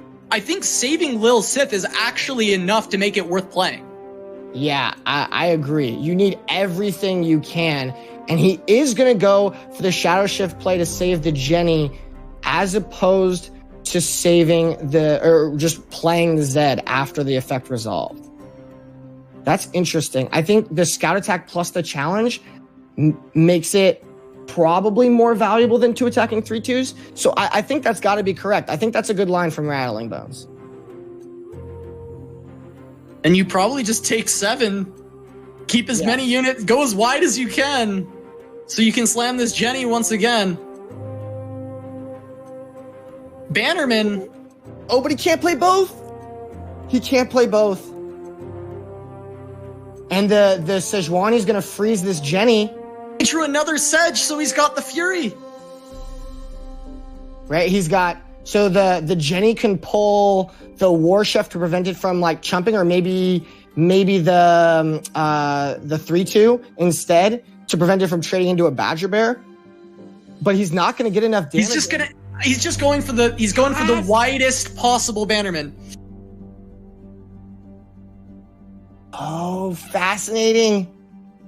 But the overwhelm here on the Sejuani is going to allow the second Riptide Rex to come down. You have to block with Jenny. He has to make the read and block with Jenny. But no, but there's Fury. no matter what. The Fury of the North goes on Sedge. The Riptide Rex comes out. That's it. There's no answer. But it doesn't matter. It doesn't matter. Yeah, Rattling Bones needed to win last turn, and he just did not have it. He was hoping that Winding God wasn't on the double Riptide Rex, that he didn't have another 8-drop to allow him to just turn the corner after Rattling Bones failed to kill him. He was hoping the Bannerman was going to be enough, but there's just no way. And once again, without fail, Winding God in the heart of the cards finds that Fury of the North, which completely closes this out against Bones. Right, yeah, that Sejuani top deck was huge. I mean, to be fair, he does play 3 Fury of the North in the list also. Oh, no, there were good odds for Fury.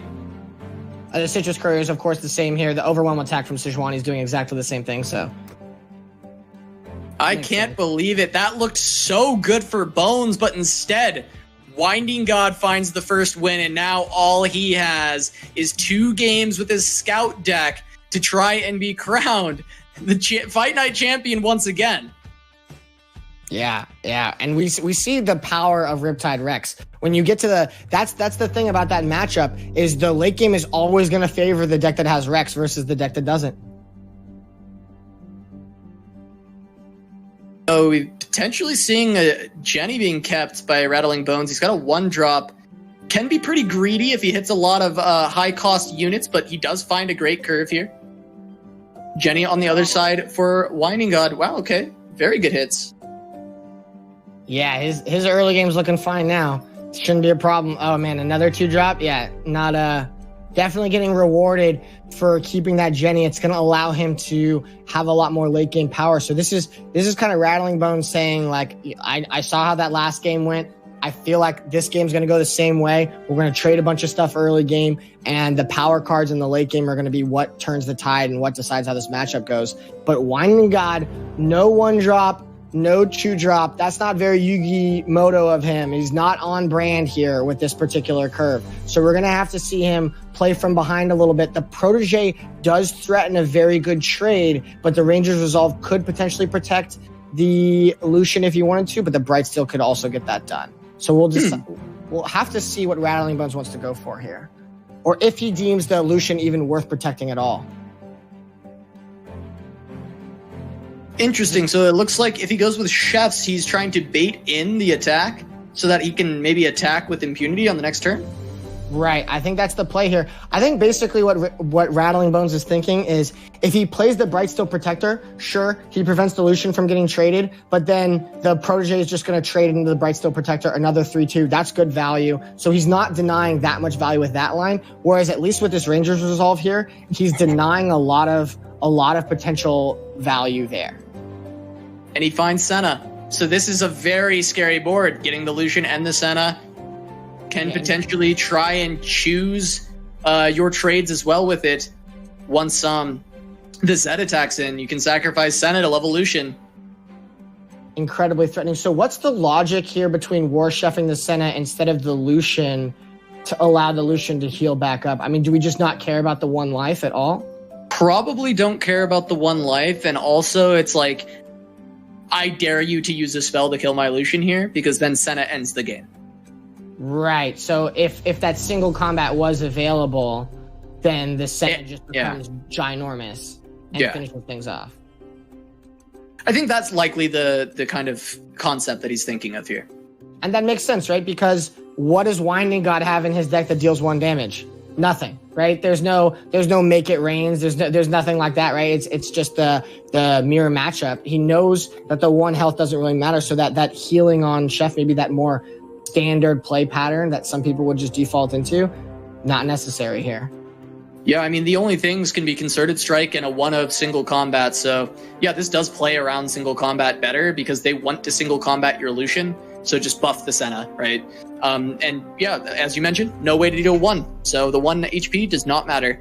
And now just get to shield up the Lucian, look for potentially a way to block the Zed, and it preemptively defends against a challenger. Right. Yeah, absolutely. So the Protege could just take a value trade on the 3/2 here is probably what we're going to see. The Brightsteel Protector going down. The Concerted Strike for next turn is potentially going to be able to deal with that Lucian before it gets out of control. That will, however, leave the Senna as quite a threat, and it'll be a 5-3 next turn off the Jenny coming down, which I assume is what we're going to see here, is the Fleet Feather Tracker into a Jenny and an attack. And potentially another one with that Relentless Pursuit. So this 6-drop that Rattling Bones kept in hand worked out exactly how he wanted to, curved right into it. Now it's giving him the power on this draw. Can Winding God find a way to weather this storm? He's already at 7. Yeah, I don't even know if counter Jenny here is that good. I'm trying to think what the best line would be. It looks like it will be Grizzled Ranger Concerted Strike as kind of the way to stabilize, but this Lucian is leveling. So this is nothing looks good here at all for Winding God. Bones is very much in the driver's seat of this game. Right, so the good news for Winding God is at least the Lucian won't rally this turn after leveling. It doesn't work like Sejuani. It's not going to do that. So he just has to put a chump blocker in front of the Lucian double attacking this turn. But yeah, this is going to be the concerted strike here, trying to prevent Jenny from giving Rattling Bones a huge amount of value, trading on 2 creatures there. But it will give this level. So he's just going to be pushing units in front of the Senna and this Lucian and hoping that the Jenny, his own Jenny on his next turn is going to get it done. But this Relentless Pursuit here is going to give him another set of double attacking attackers. And that's going to be hard to deal with. Yeah, I mean, he's just going to have to throw chumps over and over. Going to have to keep chumping this board. And so his Jenny is going to lose basically all the value that it would have had on the following turn. Zed definitely going to die off as well. I mean, Bones should just have this with the Relentless Pursuit, even if he doesn't win on this turn, which he won't because there are enough chump blockers. But yeah, I mean, that's just the way it is. Yeah, the early, so the Senna is not a double attacker, yes, and of course the Lucian isn't going down here, so he can afford to take 5 there off the Senna, trying to preserve as much board as he can to set up his Ranger's Resolve next turn, but that, of course, is not going to work out the way he wants it to with this Relentless Pursuit. It's going to demand 2 more sacrifices, and this is really what we talked about going into this matchup of Bones having the early aggression, and he had that Lucian Senna draw, that very explosive combination that allowed him to get an early lead, and Winding God could just never quite stabilize. No way, there's a way back in. So if there's a small way back in, but there's a way back in because he can the Bannerman closes it. No, it doesn't. No, because Jenny has the 1 mana to play the Rangers. So he can kill Senna here with Ranger's Resolve and then kill Lucian? He can kill both with the Jenny. Right, it's Scout attack. What? He surrenders, but I think he was probably still dead to open attack after Rattling Bones replay something, but he had a way in. I don't think so, because he could have removed the Lucian and the Senna with the Jenny, and then he removed the Protege to attack the War Chef after that, and the Protege was a 3-attack unit because the Jenny came down. Right. He had the full board clear in his hand. So basically, there was a chance. Now he did lose because there was still 3 mana for Rattling Bones to play Senna and then win on open attack. But he didn't know that. Well, exactly. That's what I'm saying. He didn't know that. He didn't know that. There's no.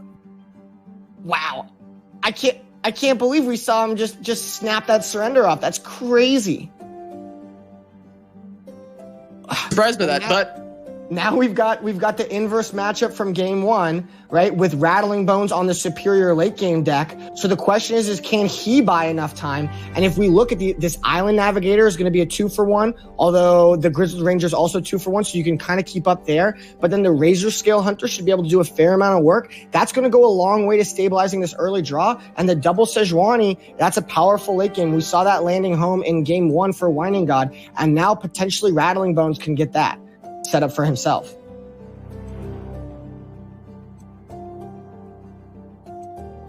Right, and yeah. We talked about how this is a trade that you would want already, so Winding God, of course, just going to let the damage come in. Right. Try and stay aggressive. I mean, there's no answer to the Zed here. So is he going to take the open or play the Grizzled, right? That's the decision point here. I don't think you ever play the Protege. You don't want 2 damage on MF. That doesn't help. maybe you do with a single combat to finish it. Would you ever just put 2 damage on MF and then single combat it the rest of the way down? Because that looks like what he's considering here. Could happen. Could certainly happen here. But now that there's a 2/4 on the board, he does have to challenge it away so that Zed can swing. Right. And I wonder if his game plan was to trade Protege plus single combat for MF there, if that's what he was looking for. He does offer the MF eating the little Cytherea, so he can get that single combat that he wanted anyway. And it does look like Rattling Bones will offer it. Yep. And now we get the single combat from the Shadow. This is I like this a ton. Keep your board alive, utilize that Shadow. You don't get the tick on the level up for Zed, but you do get the removal on that pesky Misfortune. She's one of the scariest things in the deck in general. Doesn't allow you to block, puts more damage, puts a big timer on you. So I like removing that. And now going for the clear on Zed. And you want to be playing for board here anyway, right? Like, Demacia needs to go wide. It needs to push damage. He's got this Jenny coming down on his next attack phase, right? So it makes a lot of sense to try and preserve absolutely as many units as he can and getting the ephemeral single combat. So was he maybe, was that what he was planning the whole time? Was the Protege, then it would have hooked nothing? I don't know. That would be an interesting thing to go back and look at. I wonder what his original plan would have been if the Island Navigator hadn't come down. Yeah, hard to say, but Jenny on 6. We have seen this so much out of these scout decks. Yeah, and do we think, is Jenny, like, I always think it's an interesting thing to question what would be better, Jenny or Big Cytherea, right? Because that's the card slot. And it seems like basically everybody has opted for Jenny. I think Mogwai tweeted about how Jenny, like the amount of stats you get and the raw line of Challenger Scout 5/5 for 6 mana is just crazy. And that when the meta shifted, we'd see this card at the forefront of it. And here it is, right? The meta shifted a little bit. It's favoring aggro, and both players deciding to lean very heavily on these Jennies. 3 in each list, no Big Cythereas to be found. Yeah, it seems so. I mean, here, the blocks here are interesting because obviously you can like value block with Sedge, but how much damage do you want to allow on Sedge? She'll die to the Protege if you do that, so that seems really not good. Probably just take the 4 here and then look for your blocks on the follow-up. Right, because you don't want to block now, allow that Badger Bear to come out. It's possible that he wanted to block with a 2/2 there, though, to prevent it from getting value cleared by the Protege, right? Like, I normally like to not let the Badger Bear come out for the second attack, but in this situation, I think it would have been pretty interesting because that board is so vital and important, and allowing that 2/2 to get eaten by the Protege, that could be a potential oversight here. Yeah, I mean, of course that block would be blown out by Ranger's Resolve, I guess, but maybe it's worth not playing around that here. It is a very tough scenario that we find Bones in. It is going to his attack step. He's got a Grifter, hired gun to help him clear off Jenny off the top, so maybe that's decent. Right, that's not bad, but he doesn't have the Riptide Rexes. That's what we saw turn the game around for Winding God, and he does not have that card to instantly impact the board and flip it on its head and give him the late game edge. Instead, he's just got the Sejuani, which he had to deploy defensively, which means you get a lot less value out of it. It's not like he got to freeze something and then smack it with the vulnerable ability, right? He's using Sejuani defensively. He's not generating a ton of value to turn this game around. And Winding God still has a Concerted Strike in hand. He's got a Bannerman, which could make this board insane. It's going to be tough for Rattling Bones here. This is going to be very tight. He does have the ability to play this Fury of the North, but maybe keeping just a second Sejuani to be played from hand might be better. It's gonna be horrible for him if he goes for it because he's gonna get Concerted Strike and absolutely blow him out. I don't know if he's considering that, if he's taking that into account. But yeah, it would be in this particular scenario, it would not serve him well. He is going for just the Sejuani trade. I suppose He's going to probably do something like Island Navigator, reload the board, and then play a defensive Sejuani next turn and hope to weather this storm for long enough to find these late game cards, specifically Riptide Rex, to try and turn this around. The Grifter is also a 2-for-1 that can be developed later on. If the Allegiance goes off, it can give you some card advantage to pull you back up. Dread Dredger is not what you want to see there for Rattling Bones, just basically a vanilla 1/1. And there's the Bannerman. Oh, it missed! Oh, wait, it missed! Allegiance missed! In the final, that's definitely not where you want to see that. Oh, maybe this gives Bones an in. That's one of 2 remaining Zeds on the top of his deck right now. 5 of stats gone. Huge. Yugi Moto not on brand, missing the Allegiance there. Oh my, that is a big effect. That matters a lot. And now the Sejuani is going to come down defensively. It's going to freeze one of the attackers. Or does he just want to play Petty Officer and then it's 6 units to 6 units? And then he can develop the Sejuani offensively? No, it doesn't look... it looks like he is deciding on the Sejuani here. I think that makes a certain amount of sense. I'm not sure. Rolling the Petty Officer into your turn with offensive Sejuani does feel pretty good. He seemed to potentially be respecting the Concerted Strike before. I wonder, it does look like that's going to come out now. I wonder if that was something he was thinking about.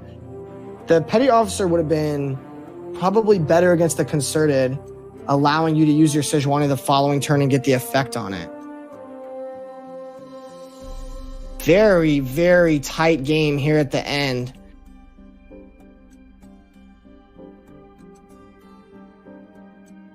We see Whining God agonizing over this attack step, or do I Concerted early? I like this Concerted. I was thinking about this. I was considering whether this would be good or not, but I do feel like you kind of need to just chance it.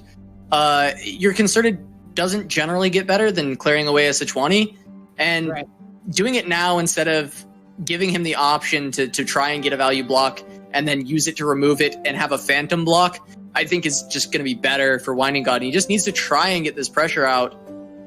But right now, Bones, he's got cards in hand, and his board isn't getting completely demolished. Obviously, these trades aren't great, but he's got a hand. He's got a way to refill. He knows Zed is coming into play. Right, and he's got this Grifter that's going to take, hopefully, if his Allegiance can hit, that's going to be a 2-for-1, right? He doesn't need to trade that efficiently if he can just... If he has 4 cards to Whining God's 2, and this Yordle Grifter gives him 1, it doesn't.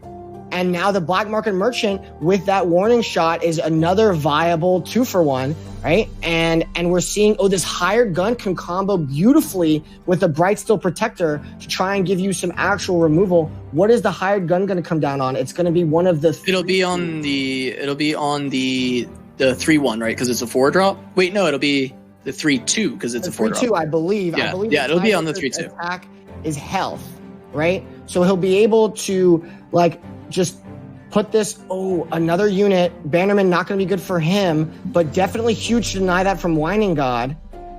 He can't play the Protector and the hired gun now, though. So he's opting to not take that trade. Instead, he developed a warning shot plus the Black Market Merchant. Yeah, just going for more cards. Plunder Poro picked up. Now, what's nice, so Island Navigator will contest Zed, but there's a challenger on board. So this Zed is uncontested currently. Right, and now the hired gun would go on to the Zed, but of course he's all out of mana.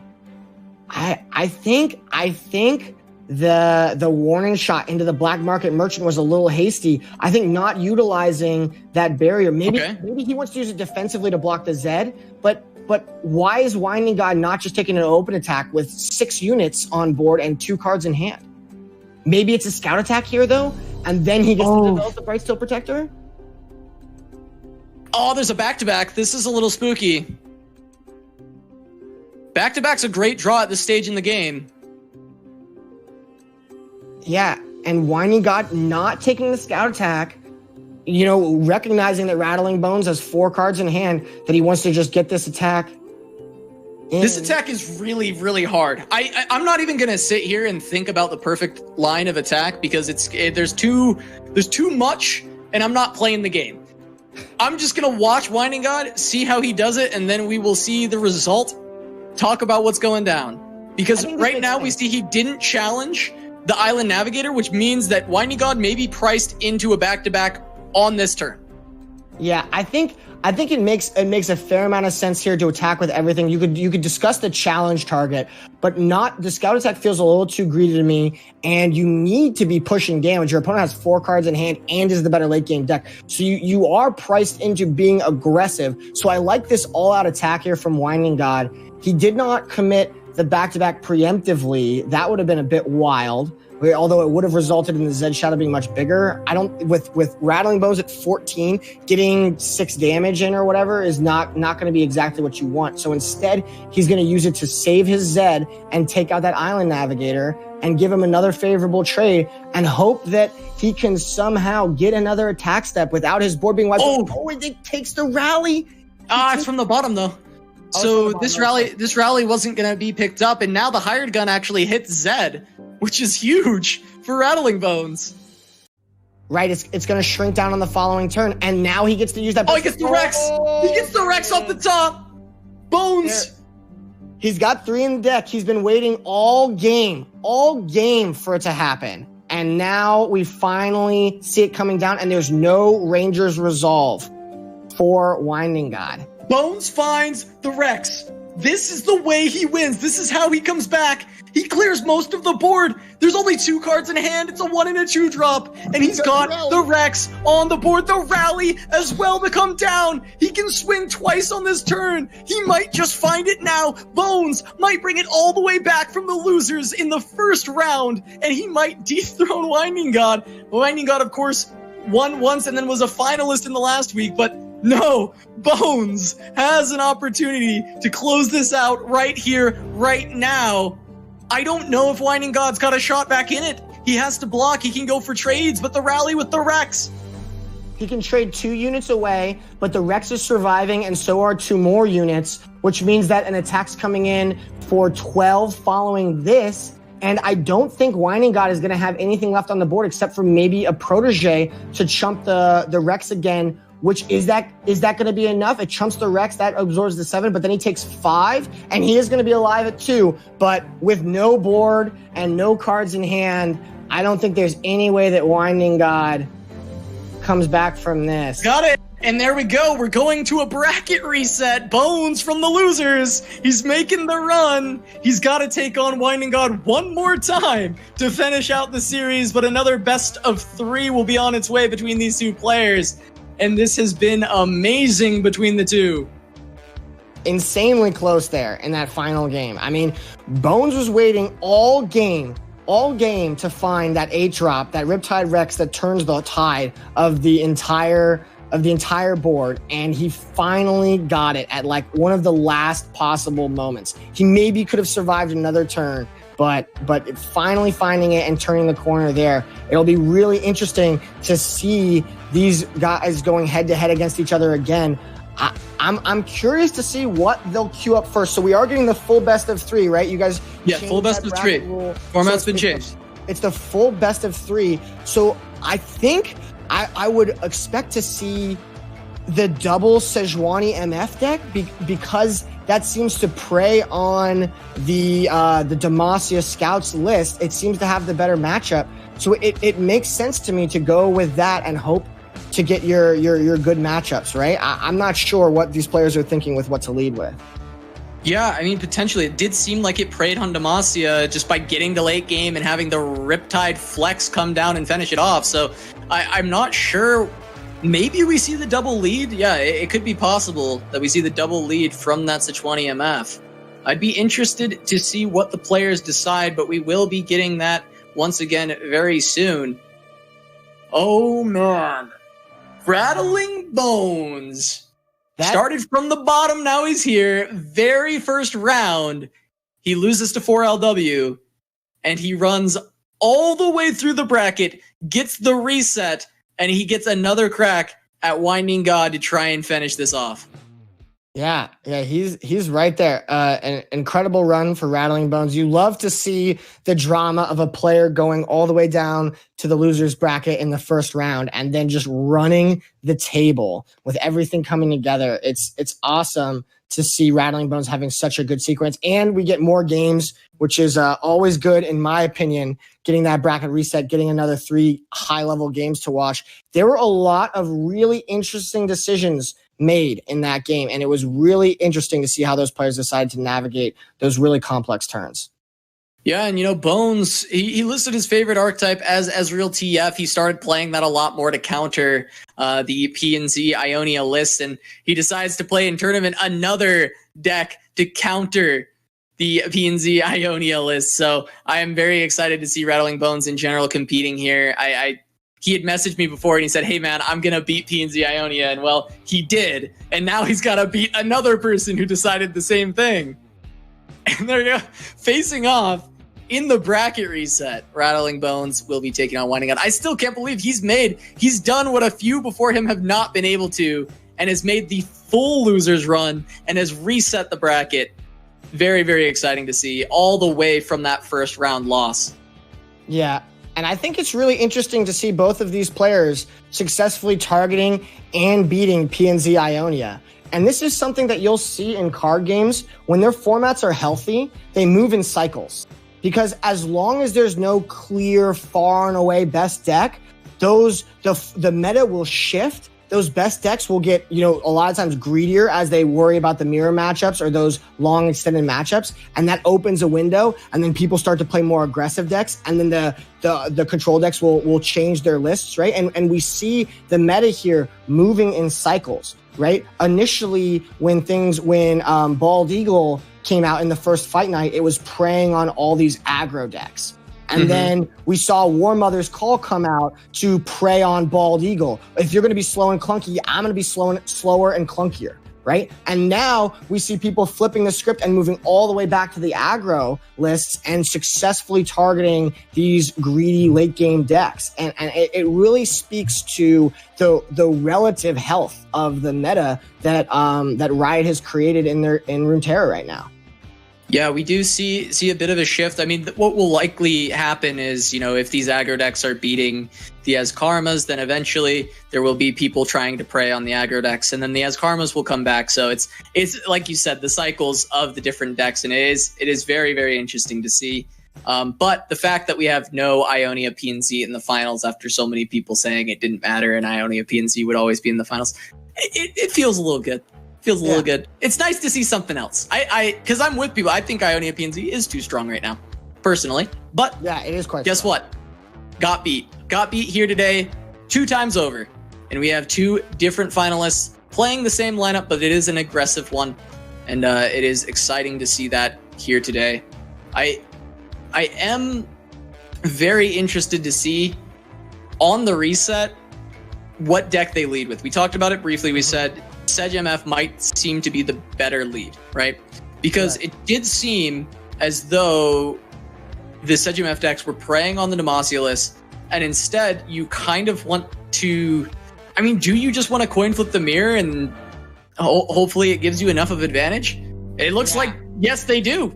Because we're going into game. This is going to be the final set of the day, the grand finals bracket reset between Rattling Bones and Winding God. Winding God undefeated through winners, taking on Rattling Bones, who dropped in the first round and made the full losers bracket run. He will be trying to find this win. If he gets a plunder, this game is this is a banger for sure. Yeah. This hand is interesting. But if he doesn't, oh my lord, the awkwardness, right? Like, what is he developing here? Is he spending turn 2 doing nothing? I think he can't play a black market merchant for no value, right? And then turn 3, it's MF, and there's no black market merchant follow-up. So he's not triggering these things until at least turn 5. He will get the warning shot to kind of make sure everything comes together a little better. Ooh, he does have the Jagged Butcher. That's a good option with the Omen Hawk buff. It attacks through the hired gun. Yeah. I mean, we know the Petty Officer will come out and block it no problem. but there's a lot of value here. It does look like Rattling Bones will find a way to get these things triggered. And when you look over at Winding God's hand, I mean, the Petty Officers are good value, but Warning Shots are not. That card is not about the value, and he's going to have a tough time if he can't find something to fill out this draw. But as I say that, there comes my God. Bones just picks up more steel. 2 Grifters now. This is just, I mean, he can just Warning Shot double BMM, and he's value. Just, I mean, there's so much value. It's crazy. This is insane.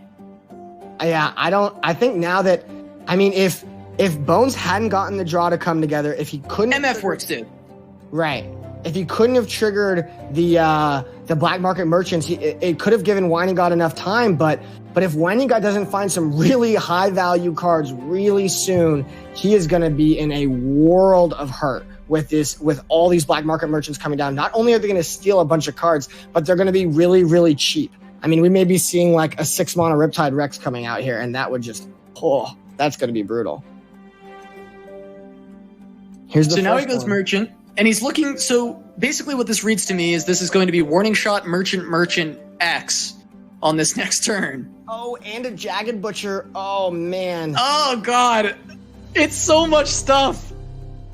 The value, Casanova. I'm getting tingly over here just looking at it. Look at all that value. He stole a Petty Officer. It makes another unit like, if Winding God needs to find a way to get some value or punch through ASAP. I mean, right now we're looking at 4 cards in hand for Winding God to 7 from Rattling Bones, and 2 of Winding God's cards are Warning Shot. They deal 1 damage, right? Like, it's going to be a tough road from here to imagine Winding God grinding the game out against Rattling Bones. Although this Sejuani does get the free kill on MF, that's not nothing.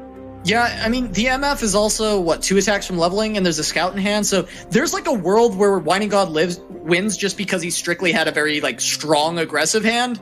Right. But Bones is about to generate a ridiculous amount of value on this next turn, so long as he can plunder, which we know he has a Warning Shot to do so. He's going to draw basically free cards, so unless he just misses over and over again from these draws and just draws junk, which there aren't pathetic cards in Yugimoto's deck, we're gonna see just a huge value advantage on the side of Bones. Yeah. I mean, the Razor Scale Hunter here for 3 mana is a fantastic pickup. Yeah, you can get rid of the MF. There you go. That'll get the job done. Winding God really needed Rattling Bones to draw like the 3rd copy of Warning Shot or something. Like, oh my. There's just... all those hits. What did Winding God. He hit both the MFs. Oh my. Oh, okay. That's huge. Oh, but the 3 Butcher. Oh no. Oh my God, they're firing on all cylinders here, but this should be removal of the MF. Yeah, the Jagged Butcher and the Razor Scale Hunter coming down seems like it's got to be the right play. He does have Fury of the North to potentially protect this MF for a turn, but then after that, he's effectively down to 0 cards in hand. Where did that Razor Scale Hunter come from? Maybe his hand's a little ahead, it looks like. Okay. Slightly. Yeah. Huh. Interesting. But yeah, with this Razor Scale Hunter coming down, clearing out this MF, it should stabilize the board a bit. That Sejuani still coming in for overwhelm damage, though. Yeah, the scary thing, right, is the Fury with the Sedge right now, right? Because that's 10 damage. Potentially 11, because the warning will level her. I think she's 4 of 5. So if there isn't something to block it properly, then we could be looking at Sejuani ending the game. Yeah, he's got a Jagged Butcher to absorb 3 damage. The Warning Shot takes him to 9, and then the Sejuani, if it's leveling to 11, and then 3. Oh, and he can wait. There's vulnerable on the 2/2. He gets to pick the blocker. And there's no answer. Wait, there's no answer. Wait, he actually just... if he goes for it, he just wins. is the early draw gonna be enough? Right? We said Rattling Bones had all this value. He's got the Rex in hand. He's got everything he needs except for one more turn. He needs one more turn. And if Winding God goes for it, I mean, what does he have to play around? It's basically just a Fury of the North. Just Fury. So there's really no downside to going for it, right? But you don't play around Fury here. You're too behind in value. You just can't beat the hand that Bones had. Right. So I think there's no way he doesn't go for it. Yeah. Warning shot. Fury. It's exactly lethal and Bones doesn't have an answer. Oh, no. Oh, no. God. Oh, my. He picks up game number 1 over Bones. Can Bones bring it back with the Demacia list? Can he take down the Demacia list 2 times in a row? Well, he's got a good shot, right? Because he's got the favorable matchup. He'll run the same deck back. He'll, like, if experience indicates anything, he'll probably get the win on the MF Sejuani into the Demacia, and then he'll have to play the mirror. So he's got a shot here, but oh my God, that it looked like he had it for sure. I thought he had it for sure, and then the Fury of the North putting exact damage through. Oh my Lord, the double Citrus Courier opener is not what you want to see. Yeah, that's very slow. And this on the other side, Winding God has a good curve. Once he hits turn 3, he can bank some spell mana as well for potential Ranger's Resolve or Rally later on in the game. So even passing on 2 is his attack step. So that does, you're kind of losing an attack token. It doesn't feel too bad with the rest of this hand. Bones is in a tough spot, man. This is all 6 drops. And Warning Shots. God, these cards are terrible. I mean, Warning Shot is like exactly what you need sometimes, but when it's not exactly what you need, it's horrible. It's basically a non-card here, and it's not going to do anything at all with this hand.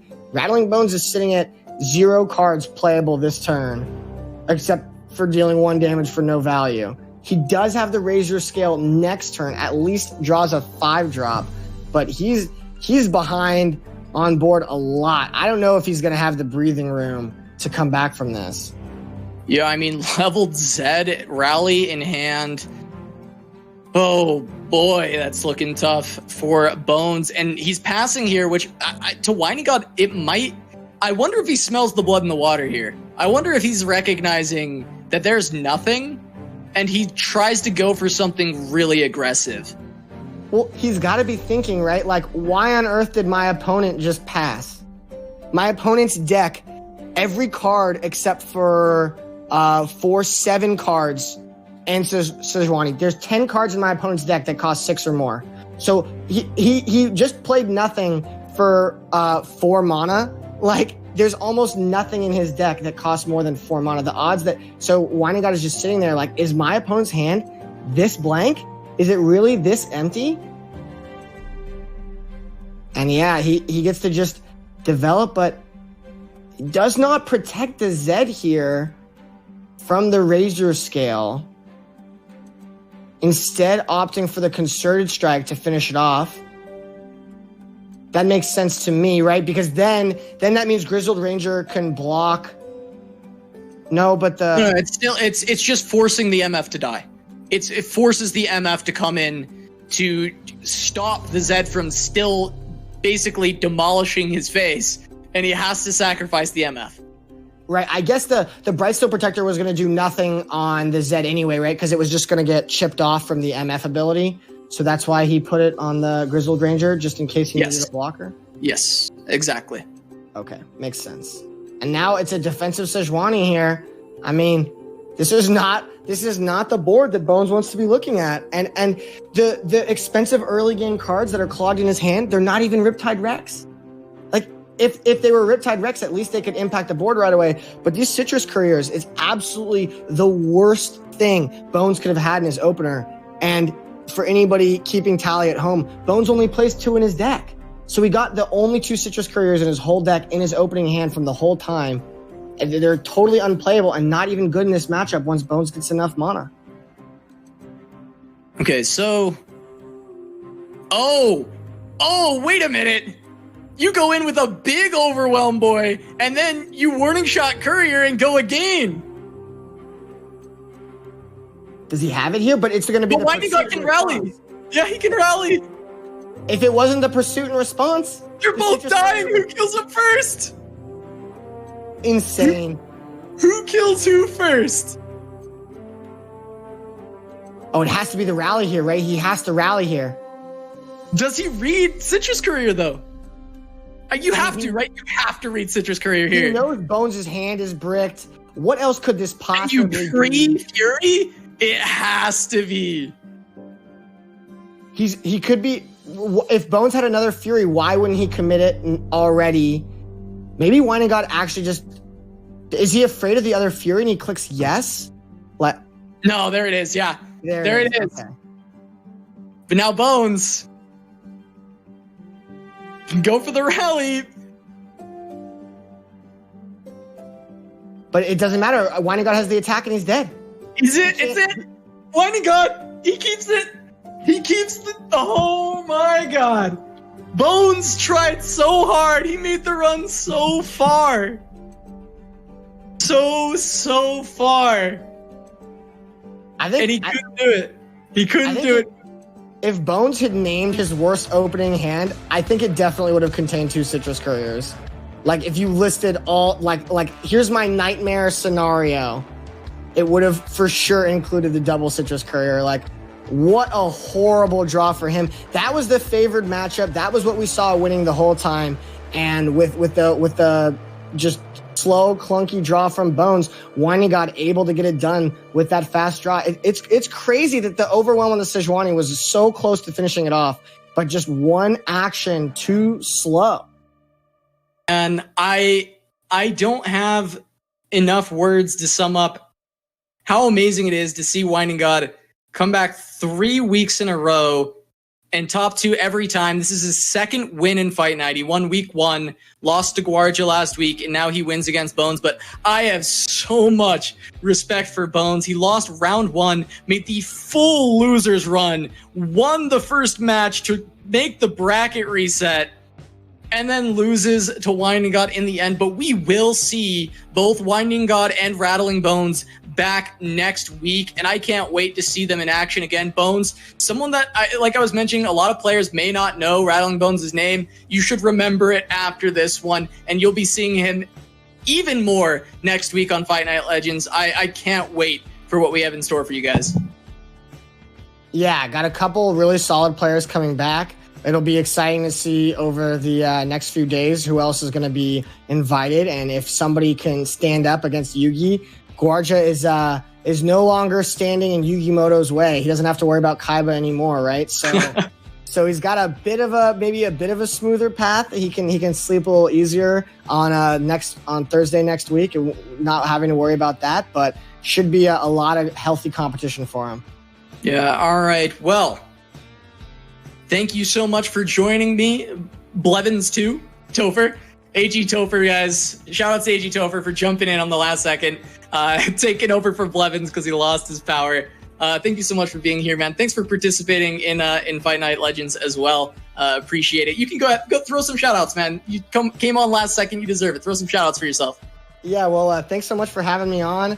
I'm going to be playing. I'm usually streaming over at my Twitch channel. You can just punch AG Topher into Twitch. You'll find me, no problem. I'll be playing the tournaments that are coming up, the weekend tournaments, and probably streaming a little bit during the week. So yeah, it'd be great to see you guys again.